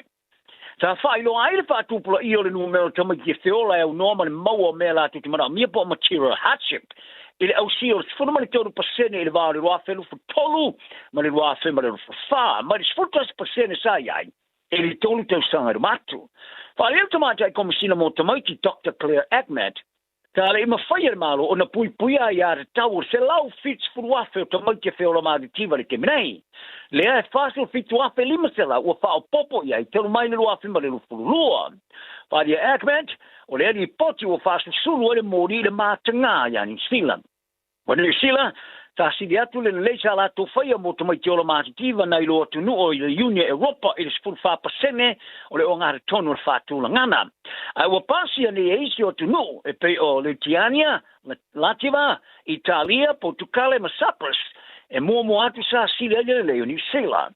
Fa di Ahmed o New Zealand o se tunu la kiti le leilon toma ainga. Ai le o se alafanga mo le tunu ia le ia ile tu sao o ne fa tu langa na fa va malong. Ma ia ta wai o le wingo le mo o me mana mia. O le tilo le tama ke sia ai. Ma mai ma lu no ma tau tio le anga fale no fine. A fia I mai in fana va ia. Ma li mataika ina ile fano iola, ma afia ngai o ia o la to wola malo ina o la to wola nga atoa. O le ma te kiva fo to mai ti au la ite ma fana ia afia ngai o ia o la to wola malo ina o onga ma sodio to la fono. Ali Ahmed o le ma te kiva ni sile ma fana va ia, ai ma mia fa tino nga malo sia pati uma. Ma ia manino ai in fatino. Sa ia au ina to ai sana tusi fala wa tele ta yulo pati le vastruai. E tapa ai to tino nga fatino tu sai ma tutonga I tamai tio ma tiva e fina wai mo fainga le tusa o fata wina e fon fatono le taulanga o kilani le la tele lu se lau limas fu eka por e ha se lau hectares o ele no fanga I tua la te karaka por sfuru ono milione tala e fa nga ina mo fanu tanu o no fanga fanu tanu o kilani sauti o tu la te fatu blia o le fanu tanu le lumanai o le akavai no fanga tua o le mangalo Linwood Road ma pere growth ile I te hihi I se ioenga o le wha mautuina ia o ke topa. O le sa ilia fon fa tono le taulanga o kilani se no fanga mo fanu tanu tala fea ngai sa avea masinga senga umi. Ile le fo ina tau tuai le o fai tau a fai o ye neo tangata o fa mautui o kilani soke mo le fai tau se fulo tau sanga. Fa alia su is fon fa tu malo Franklin de Andy Baker. Na mana o mia vave au kilani soke se ele fa o popo mo fanu tanu ma le sa ilia o ele tar fea ngai o se lui tau. A e uilea o le fa tau wino ele sa fita iai mo te te. Ta fai feu tana inga fon fa tono ma tupuanga o tangata maori ale ngati tamaho e au fiai le malai fono ale paka marae le tupuanga o tangata ale ngati te ata ma e te aki tai hai o hua I le taimi o ngā sasenga. Ta te le ngati tamaho ma le fata paka marae I le wha ngai no le ele mo fanu tanu o no mafuanga o tu whaanganu. O se suenga ale I le wha o lima ia miong wha o ngari se ri televou e tele tane ni talonga sa matua se. Ta mafua ona to e tala mo le to suena I le leo ngafa ma sa ngafa ma resto suenga wa fai fo ye sa I linga e pon fai loa le tioni sila. I le to I longa wha o to fale lo fiso le sa ma wai. O le suenga sa fai le sa tinisine of savili mo Darren Flau. Sale I le ona sale fa longo ai petri tonu ni tama tai sa fa tio fa pe ma le tani ni ta alo le tama te vosa a ye fa mo na I lo tama tai sa fa tio ma so tu la fono sa fa ye ai sa fa lo fo I le longa e fa vai lungo la nei longo se mo o le tama te alo ele ye solo I o no inga e tau salina I se a mionga fa lunga ri sa fa ye mastanga te e lalo ma spurone te sanga tua. O le tamata alosa ave yese fa tununga fa masnunga ina wa mai ona teleno ye le toni silo luinga o le polo inga ele mfai le toni silo na li potile ngo o le suenga mo ile tamata alo sei sili o to e tala mo le fai ye o suenga ai o le mo ya flau o fai fo ye te sai linga ta fa ma ni ai le superintendent fa tu langi Rose McKay is the farm talent to see le toni silo fa pe o te e tala le suenga I nei tua inga tuai fa o lima ia mionga fa ngari le lua fema se fulu ino wa mai ale lua toi le longa le lua fema le fulu lima milo ai ia tunga lunga I le pulenga faila moa o se vaenga su tu ma optimization tu ma lo o te ia nei le toi fa yo nei sa linga ma le toi le longa I le fa tinonga le au lua suenga e talongo le tamalongo mo le Blacks man no awa ya tunele awa kalapo le Sharks Africa sote o se tamata alfa tonu pole player mentor mo se tasio ana tu taula inga mo o le soni le tapena penalan au fomo le talongo mo le Blacks ta folo le pole stona o le taula le talongo mo le ofu no mo le lua le ine tu ale Blacks sa tu ora kalapo tu lani forani ya uni wa awa ya tunele Sharks no, o se tamata alo pito silia tulo na matua sa ta alo ai ta amusanga kalapo frani. I fa amtalanga ti sia le Sharks ata wai. O le tu la wa tu no kalapo o tiute tau fa tonu ma le o te inga. I le ngaru lu fa tu sia I malvanga fa ya onga mo le lango no le atina ino tamata alo. No, e fa luona mano le ipole rolangi lo Blacks la lu tele fa tu tino ana sa uninga I Toulon. Le sa yo foi nai fau tuanga le malosi to le ninga ma metu tia tamata alo pe afai ai le ta alo o Sharks fa mo tu Durban ele fa alia pe o le ayese sao nonu e ta alo ai le malanga ta milo lo Blacks Africa so te le masi lo fo lo ai se fa tau tunga au piro silo na longo ma le ile na kapi le amatele so valu au kuso e afi e talon fai te uli e toru le valu All Blacks ma Springboks Africa so te Matalonga makalapo le Stormers, Sharks, Bulls, ma le Lions. O fai au ngare All Blacks Dave Rennie o le fai lola na awi to fasa mar fa I awa uli nei. E tu sai mari li poti le vango tala le post, la te moi nei ta wai.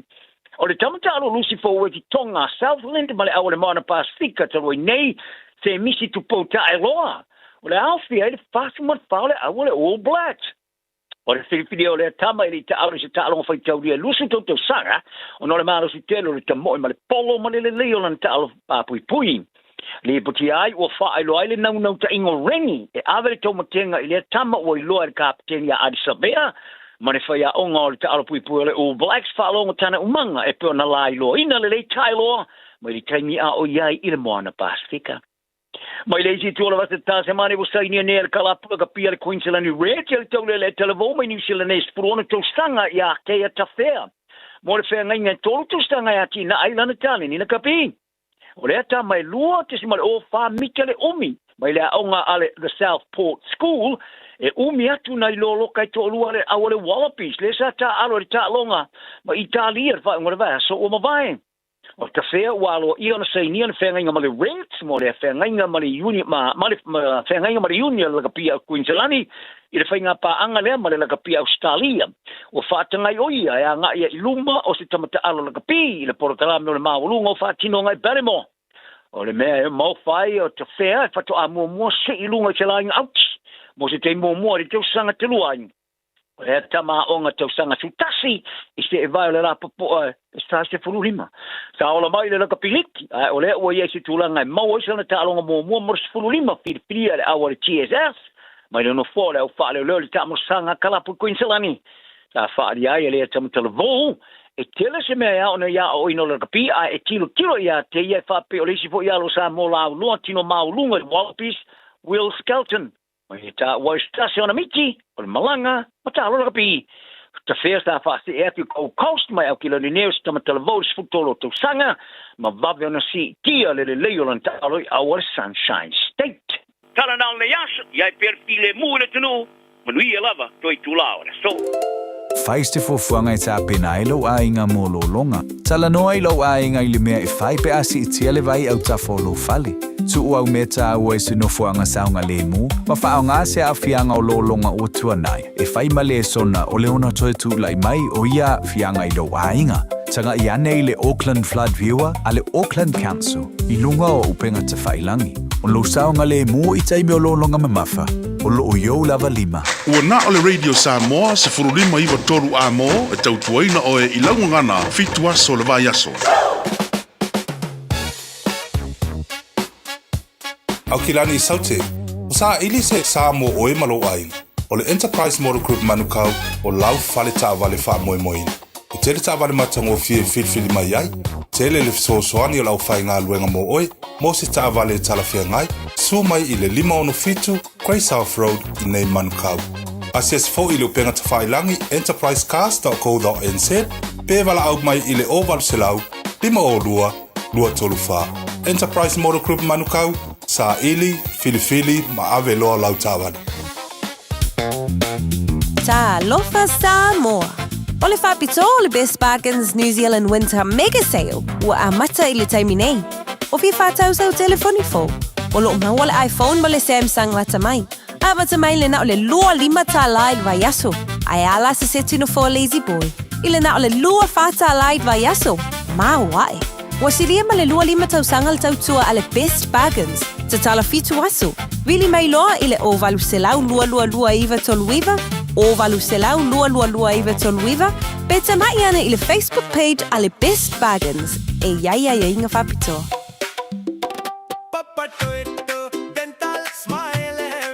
O ti nganga uniform. Whawawe nei loi le Papa Toe Toe Dental. Ma whao ngālau Community Services Card. E se iai lau nifo i le nao le whase fulu tā la. E whaia foi nifo auroi wha ai ila ai lau Smile. Susu mai pe wala au mai i le Papa Toe Toe Dental i le lua fitu valu wha valu tolu o le tua tusi tolu fitu 5 Great South Road Papa Toe Toe. Papa Toe Dental Smile every day.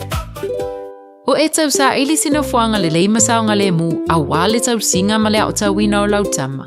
Ua mawawa noa i la esi a le Our Kids Early Learning Centers i au kilani saute. O le Our Kids e whaavai anga nu o le Pasifika o se si o manga e sefe mo le whanau.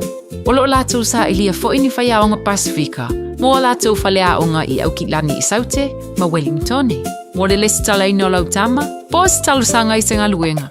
Whafso tai, Our Kids, i le ovalu se lau, 2 whātolu fitu. Ovalu se lau, 2 whātolu fitu. Ta lofa lava, o le siu fofonga le nei o Samoa, le Radio Samoa.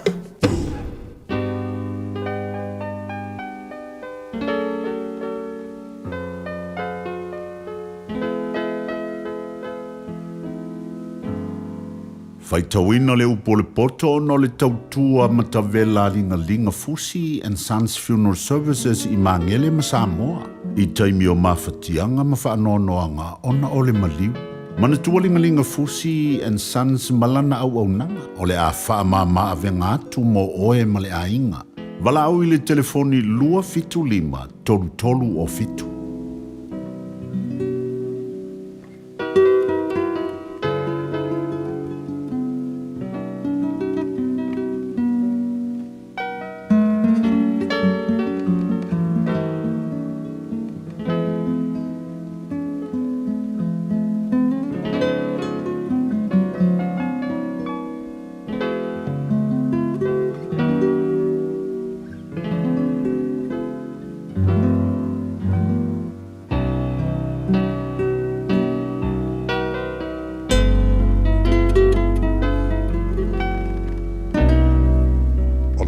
Lofa o le ngā luenga o le autu le lo poto nei tai au feta wina mai le tusi o fata oto lona mta o pelua se fulu mara fitu a wete mita i le aso tai au a wate le lo se me tupua tai au ia vi ia oe el tangata ese a le o lo lava ngutu ia vi ia le tasi a le o lava lo ngutu e mamafa le maa, e mamafa fo le one, a o le ito le vale, e sili ona mamafa lea i e me lua. O le lotoa o sa wanga lea, o le ita o le tangata, o le ita o le tawhenga lea, a o ise tu luma o le fua. E sili ona leo lea o inga wade mai, i le alofa wa lilo. E wha maoni manu a mai le wo, a te le whea songi o le wa ino. O le tangata wa maona e te atu e iele meli. A o le tangata wa laina e sua malia ia te ia mea ona uma. E pei o le manu o le ese lo nofanga e whapea le tangata wa ta se ai lona lava nuku. O le sua uma le mea manongi e whawhia ina le loto. E whapea fo ile alofa o le wo o le tangata. O le whaatonu e fua mai i le loto. A wetu la fo ina la wo, ma le wo lo tama, a o fo i te uruatu le fale o lo uso, i le aso te tingai. A wa si leona lei o le lua te tua o i walatalata mai, i le uso e mamao. Lo watali ia poto oe, ma e fia lo loto, ona o mautani ai lea i le fai mai. O leo whautautana te lo atu le leanga malafi ai. A oe wa whaingofie, e o atu pe lato, ona whasalei nai lea. Ia e talia le ofu o le o whaiba mondi o le tangata ese. Ma ia talia lana mea tu whawhatau, ona o le whawhine ese. O leo o whamaruia e lana wō ma le leo tele. O lo tu lai o ia le tae au lava, ta ua lea o le whetuku ia te ia. O le tuturu so o i le aso ua ma le whawhine whamisa, e te tusa ia. O le wana nā ia te ia wana nā e ere matangi. Ma le sua ua lona lima te matau e alanga mai. E mama ai le ua mea.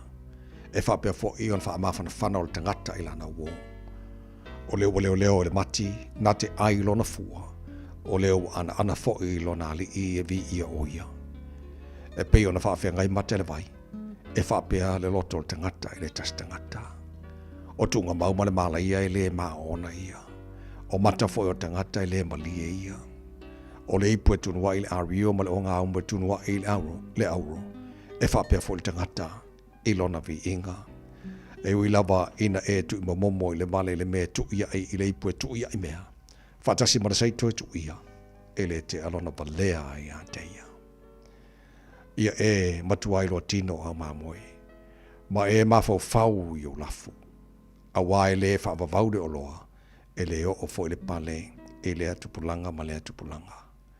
Wa te tupu mai le mutia, ba ua i loa mai le wamua. E whaaputuina fo i le wauiti o maunga. O te mai mamoe maua i o ofu. O le tau fo i o le whanua o oti poa ia. E lava fo i suasusu oti e aiai oe, e aiai fo i lo wainga, e maa ona ai fo i, o teine e au au na. Ua awina atu le upu o le poto i le nei aso o no le langolango mai a linga Fusi and Sons Funeral Services. Ua mawhai o na tu whātasia o au nanga tāla whea ngai i ni tautau ngō fia tele. E fso soni atu ai, a o whea ngai oe ma le popole ma le wheme mea. E mori whātasia atu ai ma wha mai senga, ma wha mawhana whananga mai a linga Fusi and Sons mo a inga uma o Samoa ua whea le maliu ma le oti. Malau mai loa ia lingalinga Philip Fusi lingalinga, to ia whaapō lingalinga, to ngia si ulavea, pesusu mai i le luas fulvalu Canning Crescent i Mangeli.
tolu a mo. Radio Samoa. Oso. Son, fe o kausinga iau makari I la manga iau lau ka vali fou. Na boy amu show so. Bye. On Enterprise Motor Group man ka. Wa uso yai kaya wangi. Lei yang whakamoe dau whainga duenga. Ai o aku rea fi wa show lau ka mai lunga lau ala. Wa ma koinga ka vale. Piki apu SUV, van. So koinga ka vale ha. O fe faltava. O le lima ongo fiku Great South Road man kau. Pe vile le over se lau lima o rua konfa. Enterprise Motor Group Manukau. Sa ili, fili, ma ave loa lau tavali. Ta lofa Samoa. O le whapito o le Best Bargains New Zealand Winter Mega Sale ua a mata I le taimi nei. O fi whātau sau telefoni fo. O lo maua le iPhone ma le Samsung mata mai. A mata mai le na o le lua lima tā laid vai aso. Ai ala se setu no for lazy boy. I le na o le lua whātā laid vai aso. Ma wae. Wa siria ma le lua lima tau sanga le tau tua a le Best Bargains. Te tala fitu aso. Vili mai loa I le o valu selau lua iwa toluiva. O valu selau lua iwa toluiva.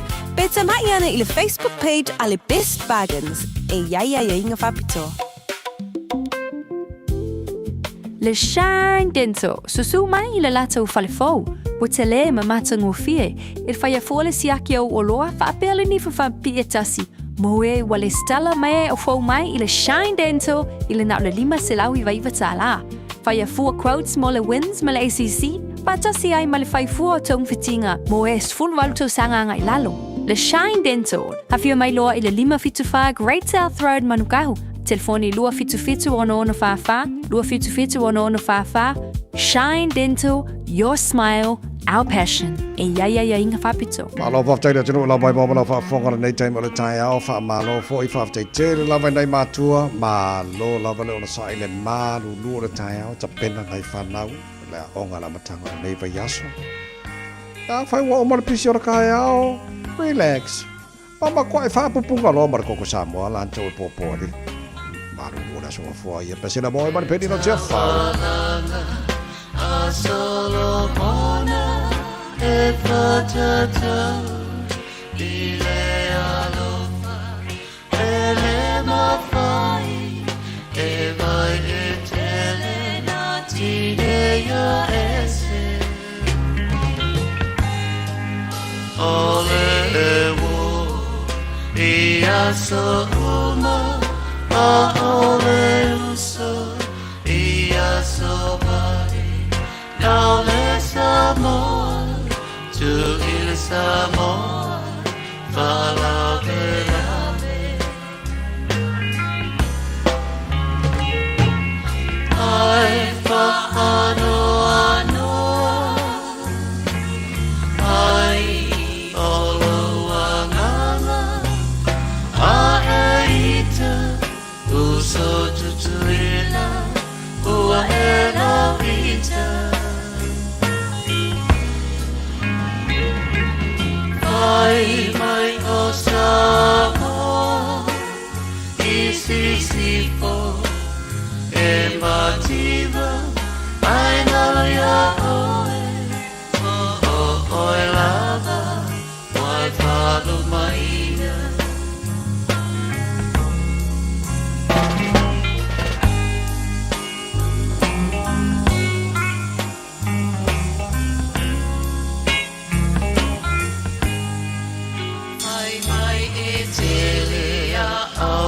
Tanata ai loa malama a se pala ole puai le wa masa ai idea o te talia malo uloto fia Se o tele amanaria Ai fa ano Ai olo angala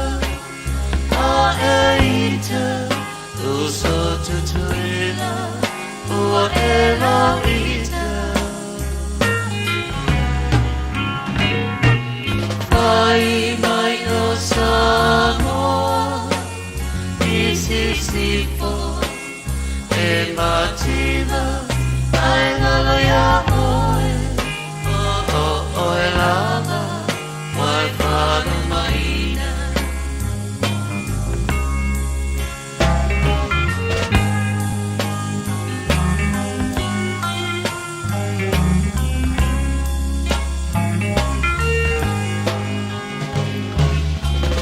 Tau so Samoa, say tau tuana, sia tai noa, kai mata, e a whelele, e mai moa.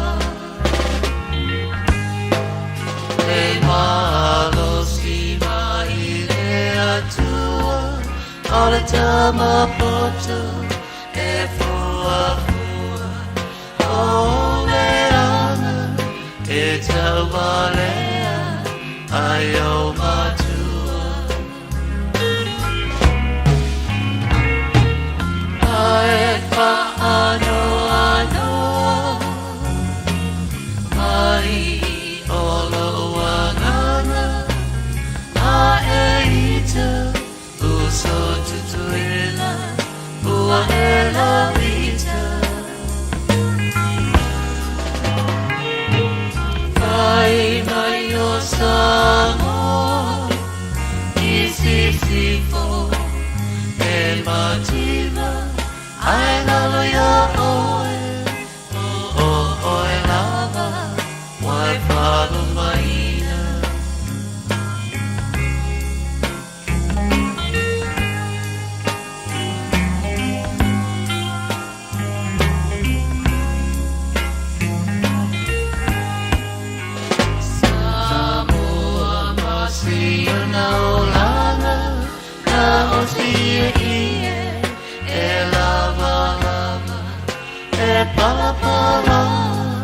Foi mea e whai ia na tawaka Le ai le mea ai tuku apa e susure tira Si ana tama tolu masina Whawhangaloa i le mama Ai sea e ala wangai Nu suelo tau ma te ana mai Peta mai moa Alele i o mai Awane e tawatua I tanata Sia taolanga Mana tua Samoa o le pena o le masa Whakewhenga o le tai ao, ma le manatu lo o Sosani Musika o le tai ao, wha to fi mani e fo i le manu lu. Ia whaatoro solo mani e fo i marikoko a le salato o le tai ao ka manga. Popo wha le kai ao manu lu o le aso ngafua. Al manga ia le ua susuru mai le la solo le nita solo. Ok, whai a kori o le kau o le weekend ari. Ok, whaksinka mai kai mea pia kau ko a mai e sole. Ai oso a ke whakon mo le kimu ka wakula sau na lo kau o lunga le whane ri wange fo i whafo mai natunu. Se koi ngā kau ori a o le maruru. Ia mahalo whaftai le atunu le wholau. Tātou iai le vasa mori nei o Iulai. O masina nei o le maruru a New Zealand. Po o le winter. O Uni Iulai au kuso. Lona winga la wha moe i o matu ia Iulai. I o na umai leo masina lua o le winter. Ia ae saungi mai kama leo au kuso pe aka ko o ria pe o a fo ngionga a unga ma ngionga de le i sau mai ia.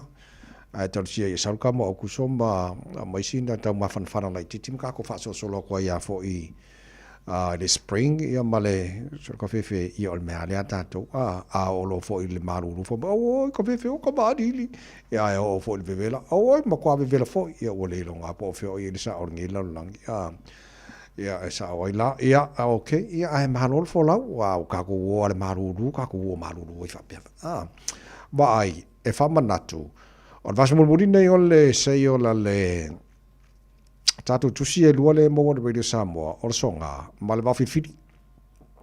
O le ana wha manatu atu le vaso o le atu nei. E toi paune le vaso wai umaloi ulai.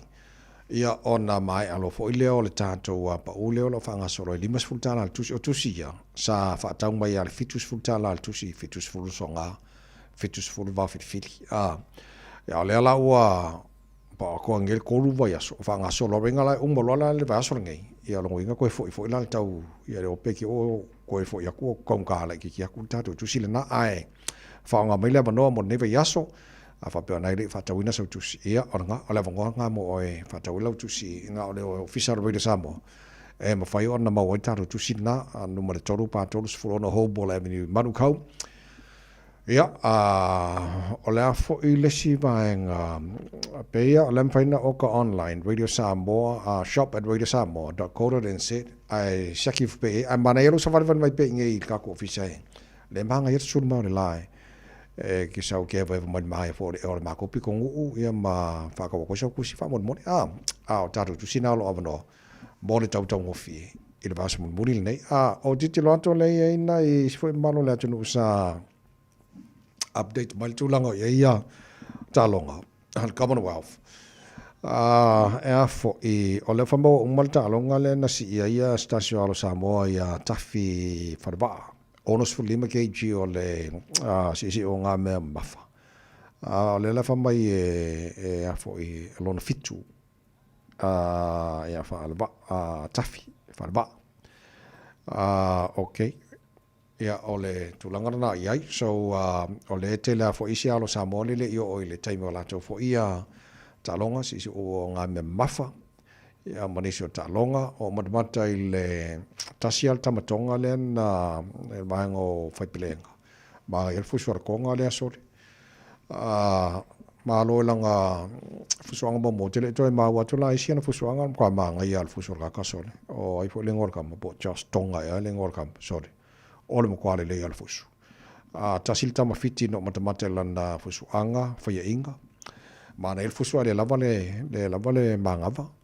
Ia ne tau ma se kau kurikuri ako pe mo ngai kai fo makakai ta longa le kemi ka ro ngai ka ko walo fo Samoa a me sala si unga wa ma fa tarsia manuia a yo pena mai mo le final en fa yo va en o to mai tai e Super Rugby opiki ho le mo kwa ma ngai yo ka longa so le ke fa ko ma ngai ko fa malo lo si o tilo full minute mo dalo o mole ka longo makamakai sole o kilos fulu mi ke mo al tala ngo ditilo le leile fo wiki ale blues ku wako fo equal backline ai o e triple a le malo so le backline o papelo ai ele ai la po fe le malo so matatu e sola blues mar champing ia nga sa o e fo ngi me o fo ku sai ia nga ko ngai se konga fo ia island ku ba le konga ke ngi le o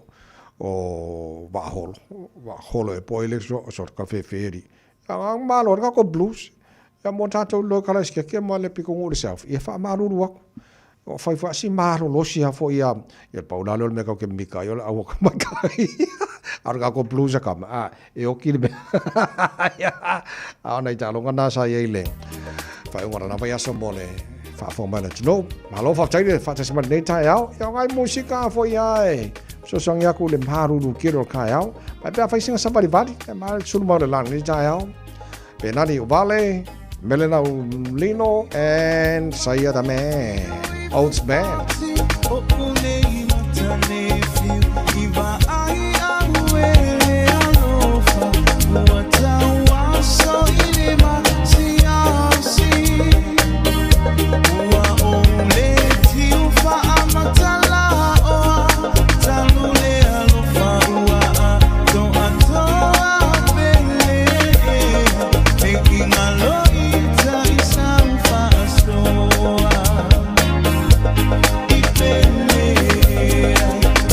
I know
Samoa lo watu no pele ya amaya lo ao abatu lo limo ta wo fa to fa ta ma lo ta ona na mo ne so fu fa te tele la ya to oil te talo ma lo ta po inga ma lo fa funga ga ne ta ma nu lo ma ya tele la va ne aso olo ye pele la fo le tu te to lo ina fo longa ne vai tai mo lo ta to ya stay safe, stay warm, look after yourself, and God bless.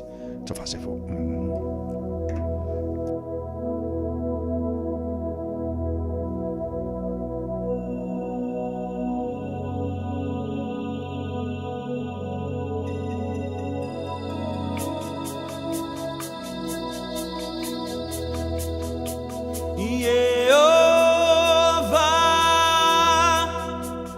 Lo ua tu ala upese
Samoa Tasili mai batolu Amo Radio Samoa. Tasili mai batolu Amo.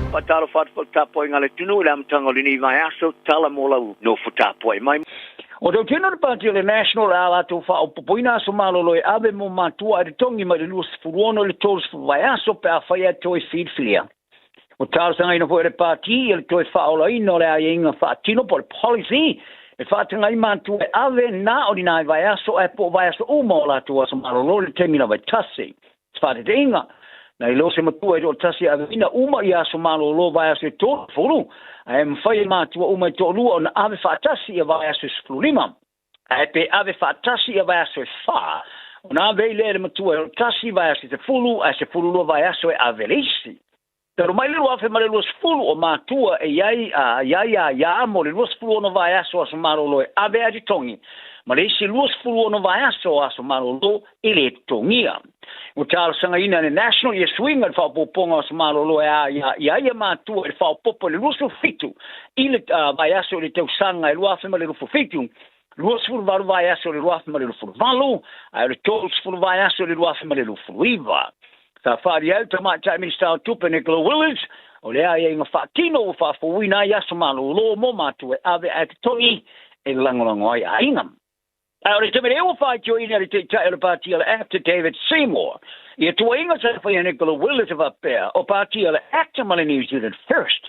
Ia mafuanga sa le ima fai le national on Fatini. Ia fetoto ona inga so malo lo matue am eritongi. Ile no fo inga fai nga malo o ye name. O le aso na nafisa folfla ile ai Fatino le national e Willis. Ta fato sina le national if tu na inga ona ia so malo lo mo matue le lo afe mali lo fotolu every time. Tai falia o le ainga fatino sale yo ya le mali ngar party male act male New Zealand first falia Willis o se maasias ona sale I ave ya se fa mo asa no level national e tiro fatu no asa tali ai si mo fa dia ya lo na le fia le mana falia Willis ona tonu e mana na tanga te ai le fainga malo pa fa angale o testi le lima il ausia I me ausia nei loro tusi le lima lisi o le poti muri nei to mai tiola ma di vai ni silo fa ilo ai matanga le tunu e per una fa il toma ta commissiono to mai children's commissioner ta fa ma tu ina le matanga ruenga wati na lo tele ia na li poti to mai tiola ma di vai ni silo nei le vai so vai ta fa ilo ai le fa tu plo io le numero to mai che fiola e normal mo me la tu ma mi po material hardship ile au sio sfuru mali todo pasene ile vale lo afelu fu tolu mali lo afelu mali lo fa mali sfuru pasene sai ai ele tolu teu sanga matu fa le tomata como sino motomaiti Dr. Claire Ahmed tale ima fire malo ona pui ai ar tau se lau fits fu afelu tomati feola maditiva le keminei le è facile fitu afelu lima se la o fa o popo ai telu mai lo afelu mali lo fu lua fa di Ahmed o le di poti o fa sulu le mori le matanga ya ni sila Wani sila ta si atu le leisa la to fai mo to mai tiola matitiva na ilo tu no o le Union Europa il spul fa pasene o le onga tonu fa tu ngana ai wa pasi ni eisi o tu no e pe o Lituania Latvia Italia Portugal e Cyprus e mo atu sa si le New Zealand fa di adment o New Zealand o se tu no la kiti le leilon to mainga ai le o se alfanga mo le tu no ia le ile tu sao o ne fa tu ngana fa va malong Mai ta wai o le wingo le mau o me mana mia. O le tiro le tamai te sia ai. Ma mai marulu o na matau tiro le anga fale no fine. A fia I mai mfana vaia. Ma li mataita ina ile fano iola, ma afia ngai o ia o la to wola marulu ina o la to wola a toa. O le maa te kiva foi o tamai ti au lai te mfana ia afia ngai o ia o la to wola marulu ina o onga ma sodio to la fono. Ali Ahmed o le maa te kiva New Zealand mfana vaia. Ai mara o mia whaatino ngā māno losi e pāti uma. Ma ia manino ai e whaatino. Sa ia awina tuai sana tusi whala wai tele I te iulo pāti le vastruai. E tāpa ai ni te tino ngā whaatino e tu sai matutonga I tamaiti o le maa te kiva. E whina wai mō whainga le te tusa. O fata wina e fona fatona o le taulanga o Kilani le late le lua se lau limas fru eka po le ha se lau hectares o ele no fuanga i tua late karaka mo le sfuru ono miliona tala e whaonga aina mo whanua tanu o no fuanga whanua tanu i au Kilani sauti o tu le late e fatu mlia o le whanua tanu le lumanai o le akawai no fuanga tua o i le mangalo Linwood Road ma Piddig Road i le i te hihi I se ioenga o le wha mautuina ia o ke topa. O le sa ilia fona whātono le tālanga o Kilani se no whanga mo whanua tanu tala whea ngai sa avea ma se ngasenga umi. I le whaua fuafuina tau tuai, le olo le whai tau a whai o iei neo tangata o wha mautui o Kilani sauke, mo le whai tau se fulo tau sanga. Whaalia su is fona whātu malo Franklin de Andy Baker. Na mana o mia vave au Kilani sauke se ele wha o popo mo whanua tanu, ma le sa ilio se ele tāla whea ngai o se lui tau. A e wirea o le whātou wino ele sa whita iei ma te te. Ta whaia whiutana inga na whanu whātono ma tupuanga o tangata Māori a le ngati tamahoho e au whia ele malai whono a le whakapaka marae le tupuanga o tangata a le ngati te ata ma e te aki tai hai o hua I le taimi o ngā sasenga. Ta te le ngati tamahoho ma le whakapaka marae I le whaongai no le ele mo whanu tanu o no mafuanga o tū whaanganu. O se suenga a leo I le whaolima I a miong whaolungari I se ari talavou e tele ntane ni talonga sa matua I se se. Ta mafua e ona to e tala mo le to e suena I le leo e ngafa ma sa ngafa ma resto suenga wa whaia po I eisi sa I linga e peon whailo ai le leki o New Zealand. I le to e iloilonga whaalo to I whale le ofiso leo sa mawai. O le suenga sa whaia le leo sa tinisine o sa vili mua Darren Fulau. Sa le lei. O na sale I whaalongo ai peturi tonu ni tamatai sa whai tio. Whapea maritane ni te alo le tamatala vausa avi ere wha mua nei luna tamatai sa whai tio ma so tula fono sa whai ai. Sa whai loa fo I le iloilonga e wha vai lungo lana iloilonga o sesuanga mua. O le tamata alo ele I esalo ia o nuinga e tau salaina I se a mionga whaalungari sa whai mastanga te e lalo maraspuruona tau sanga matua. O le tamata alo sa ave ese whātununga na whāmasnunga ina ua mai ana tala no I ele rei tuani silo ruinga o le polo inga ele mwhai ele rei tuani silo na li potia le ngoa. O le suenga mua I le tamata alo ma seisi ali o te tala mo le whai ia o isi suenga ai o le li leo mua ia whalau o whai a fo iai te sai linga. Ta whamau ni ai ele li leo superintendent whai tūlangi Rosa McKay I te whāmatala tu sia le rei tuani silo whapea o te oe tala e leo le suenga I nei tua inga tuai whaolima ia mionga whaolungari I le luafe ma te fulu. Ina ua mai a le lua te oe longa le luafe ma le lufulu lima mailo ai I atunga lunga I le pūlenga o le whaila moa. O se vaenga tuma oti mai se iso tuma alo o te ia nei le toe whai o nei sa I linga ma le toe longa I le whātinonga o le aulua I suenga. E te alongo le tamalongo mo le o Blacks mano no awa ia tunei le awa le kalapo le Sharks Africa Saute o se tamata alo whātun tonu po le player mentor. Mo se tasi o ana taula inga mo o le soni le tāpena penalan au fō mo le talongo mo le o Blacks. Ta fola le po le stonai o le taule le ta alo mo le ofu no mo le lua le ina tu ale o Blacks. Sa tu ora kalapo tulani forani a Juni wa awa ia tunei le Sharks. No, o se tamata alo pito silia tulo na matua sa ta alo ai ta amusanga kalapo farani. I le whaamatalanga ti sia le Sharks ata wai. O le utua le awa ia tunu no kalapo o tiute tau whatonu ma le leo te inga. I le ngāru lue whatu sinai ma le vanga whaia onga mo le langola wino le atina ino tamata alo.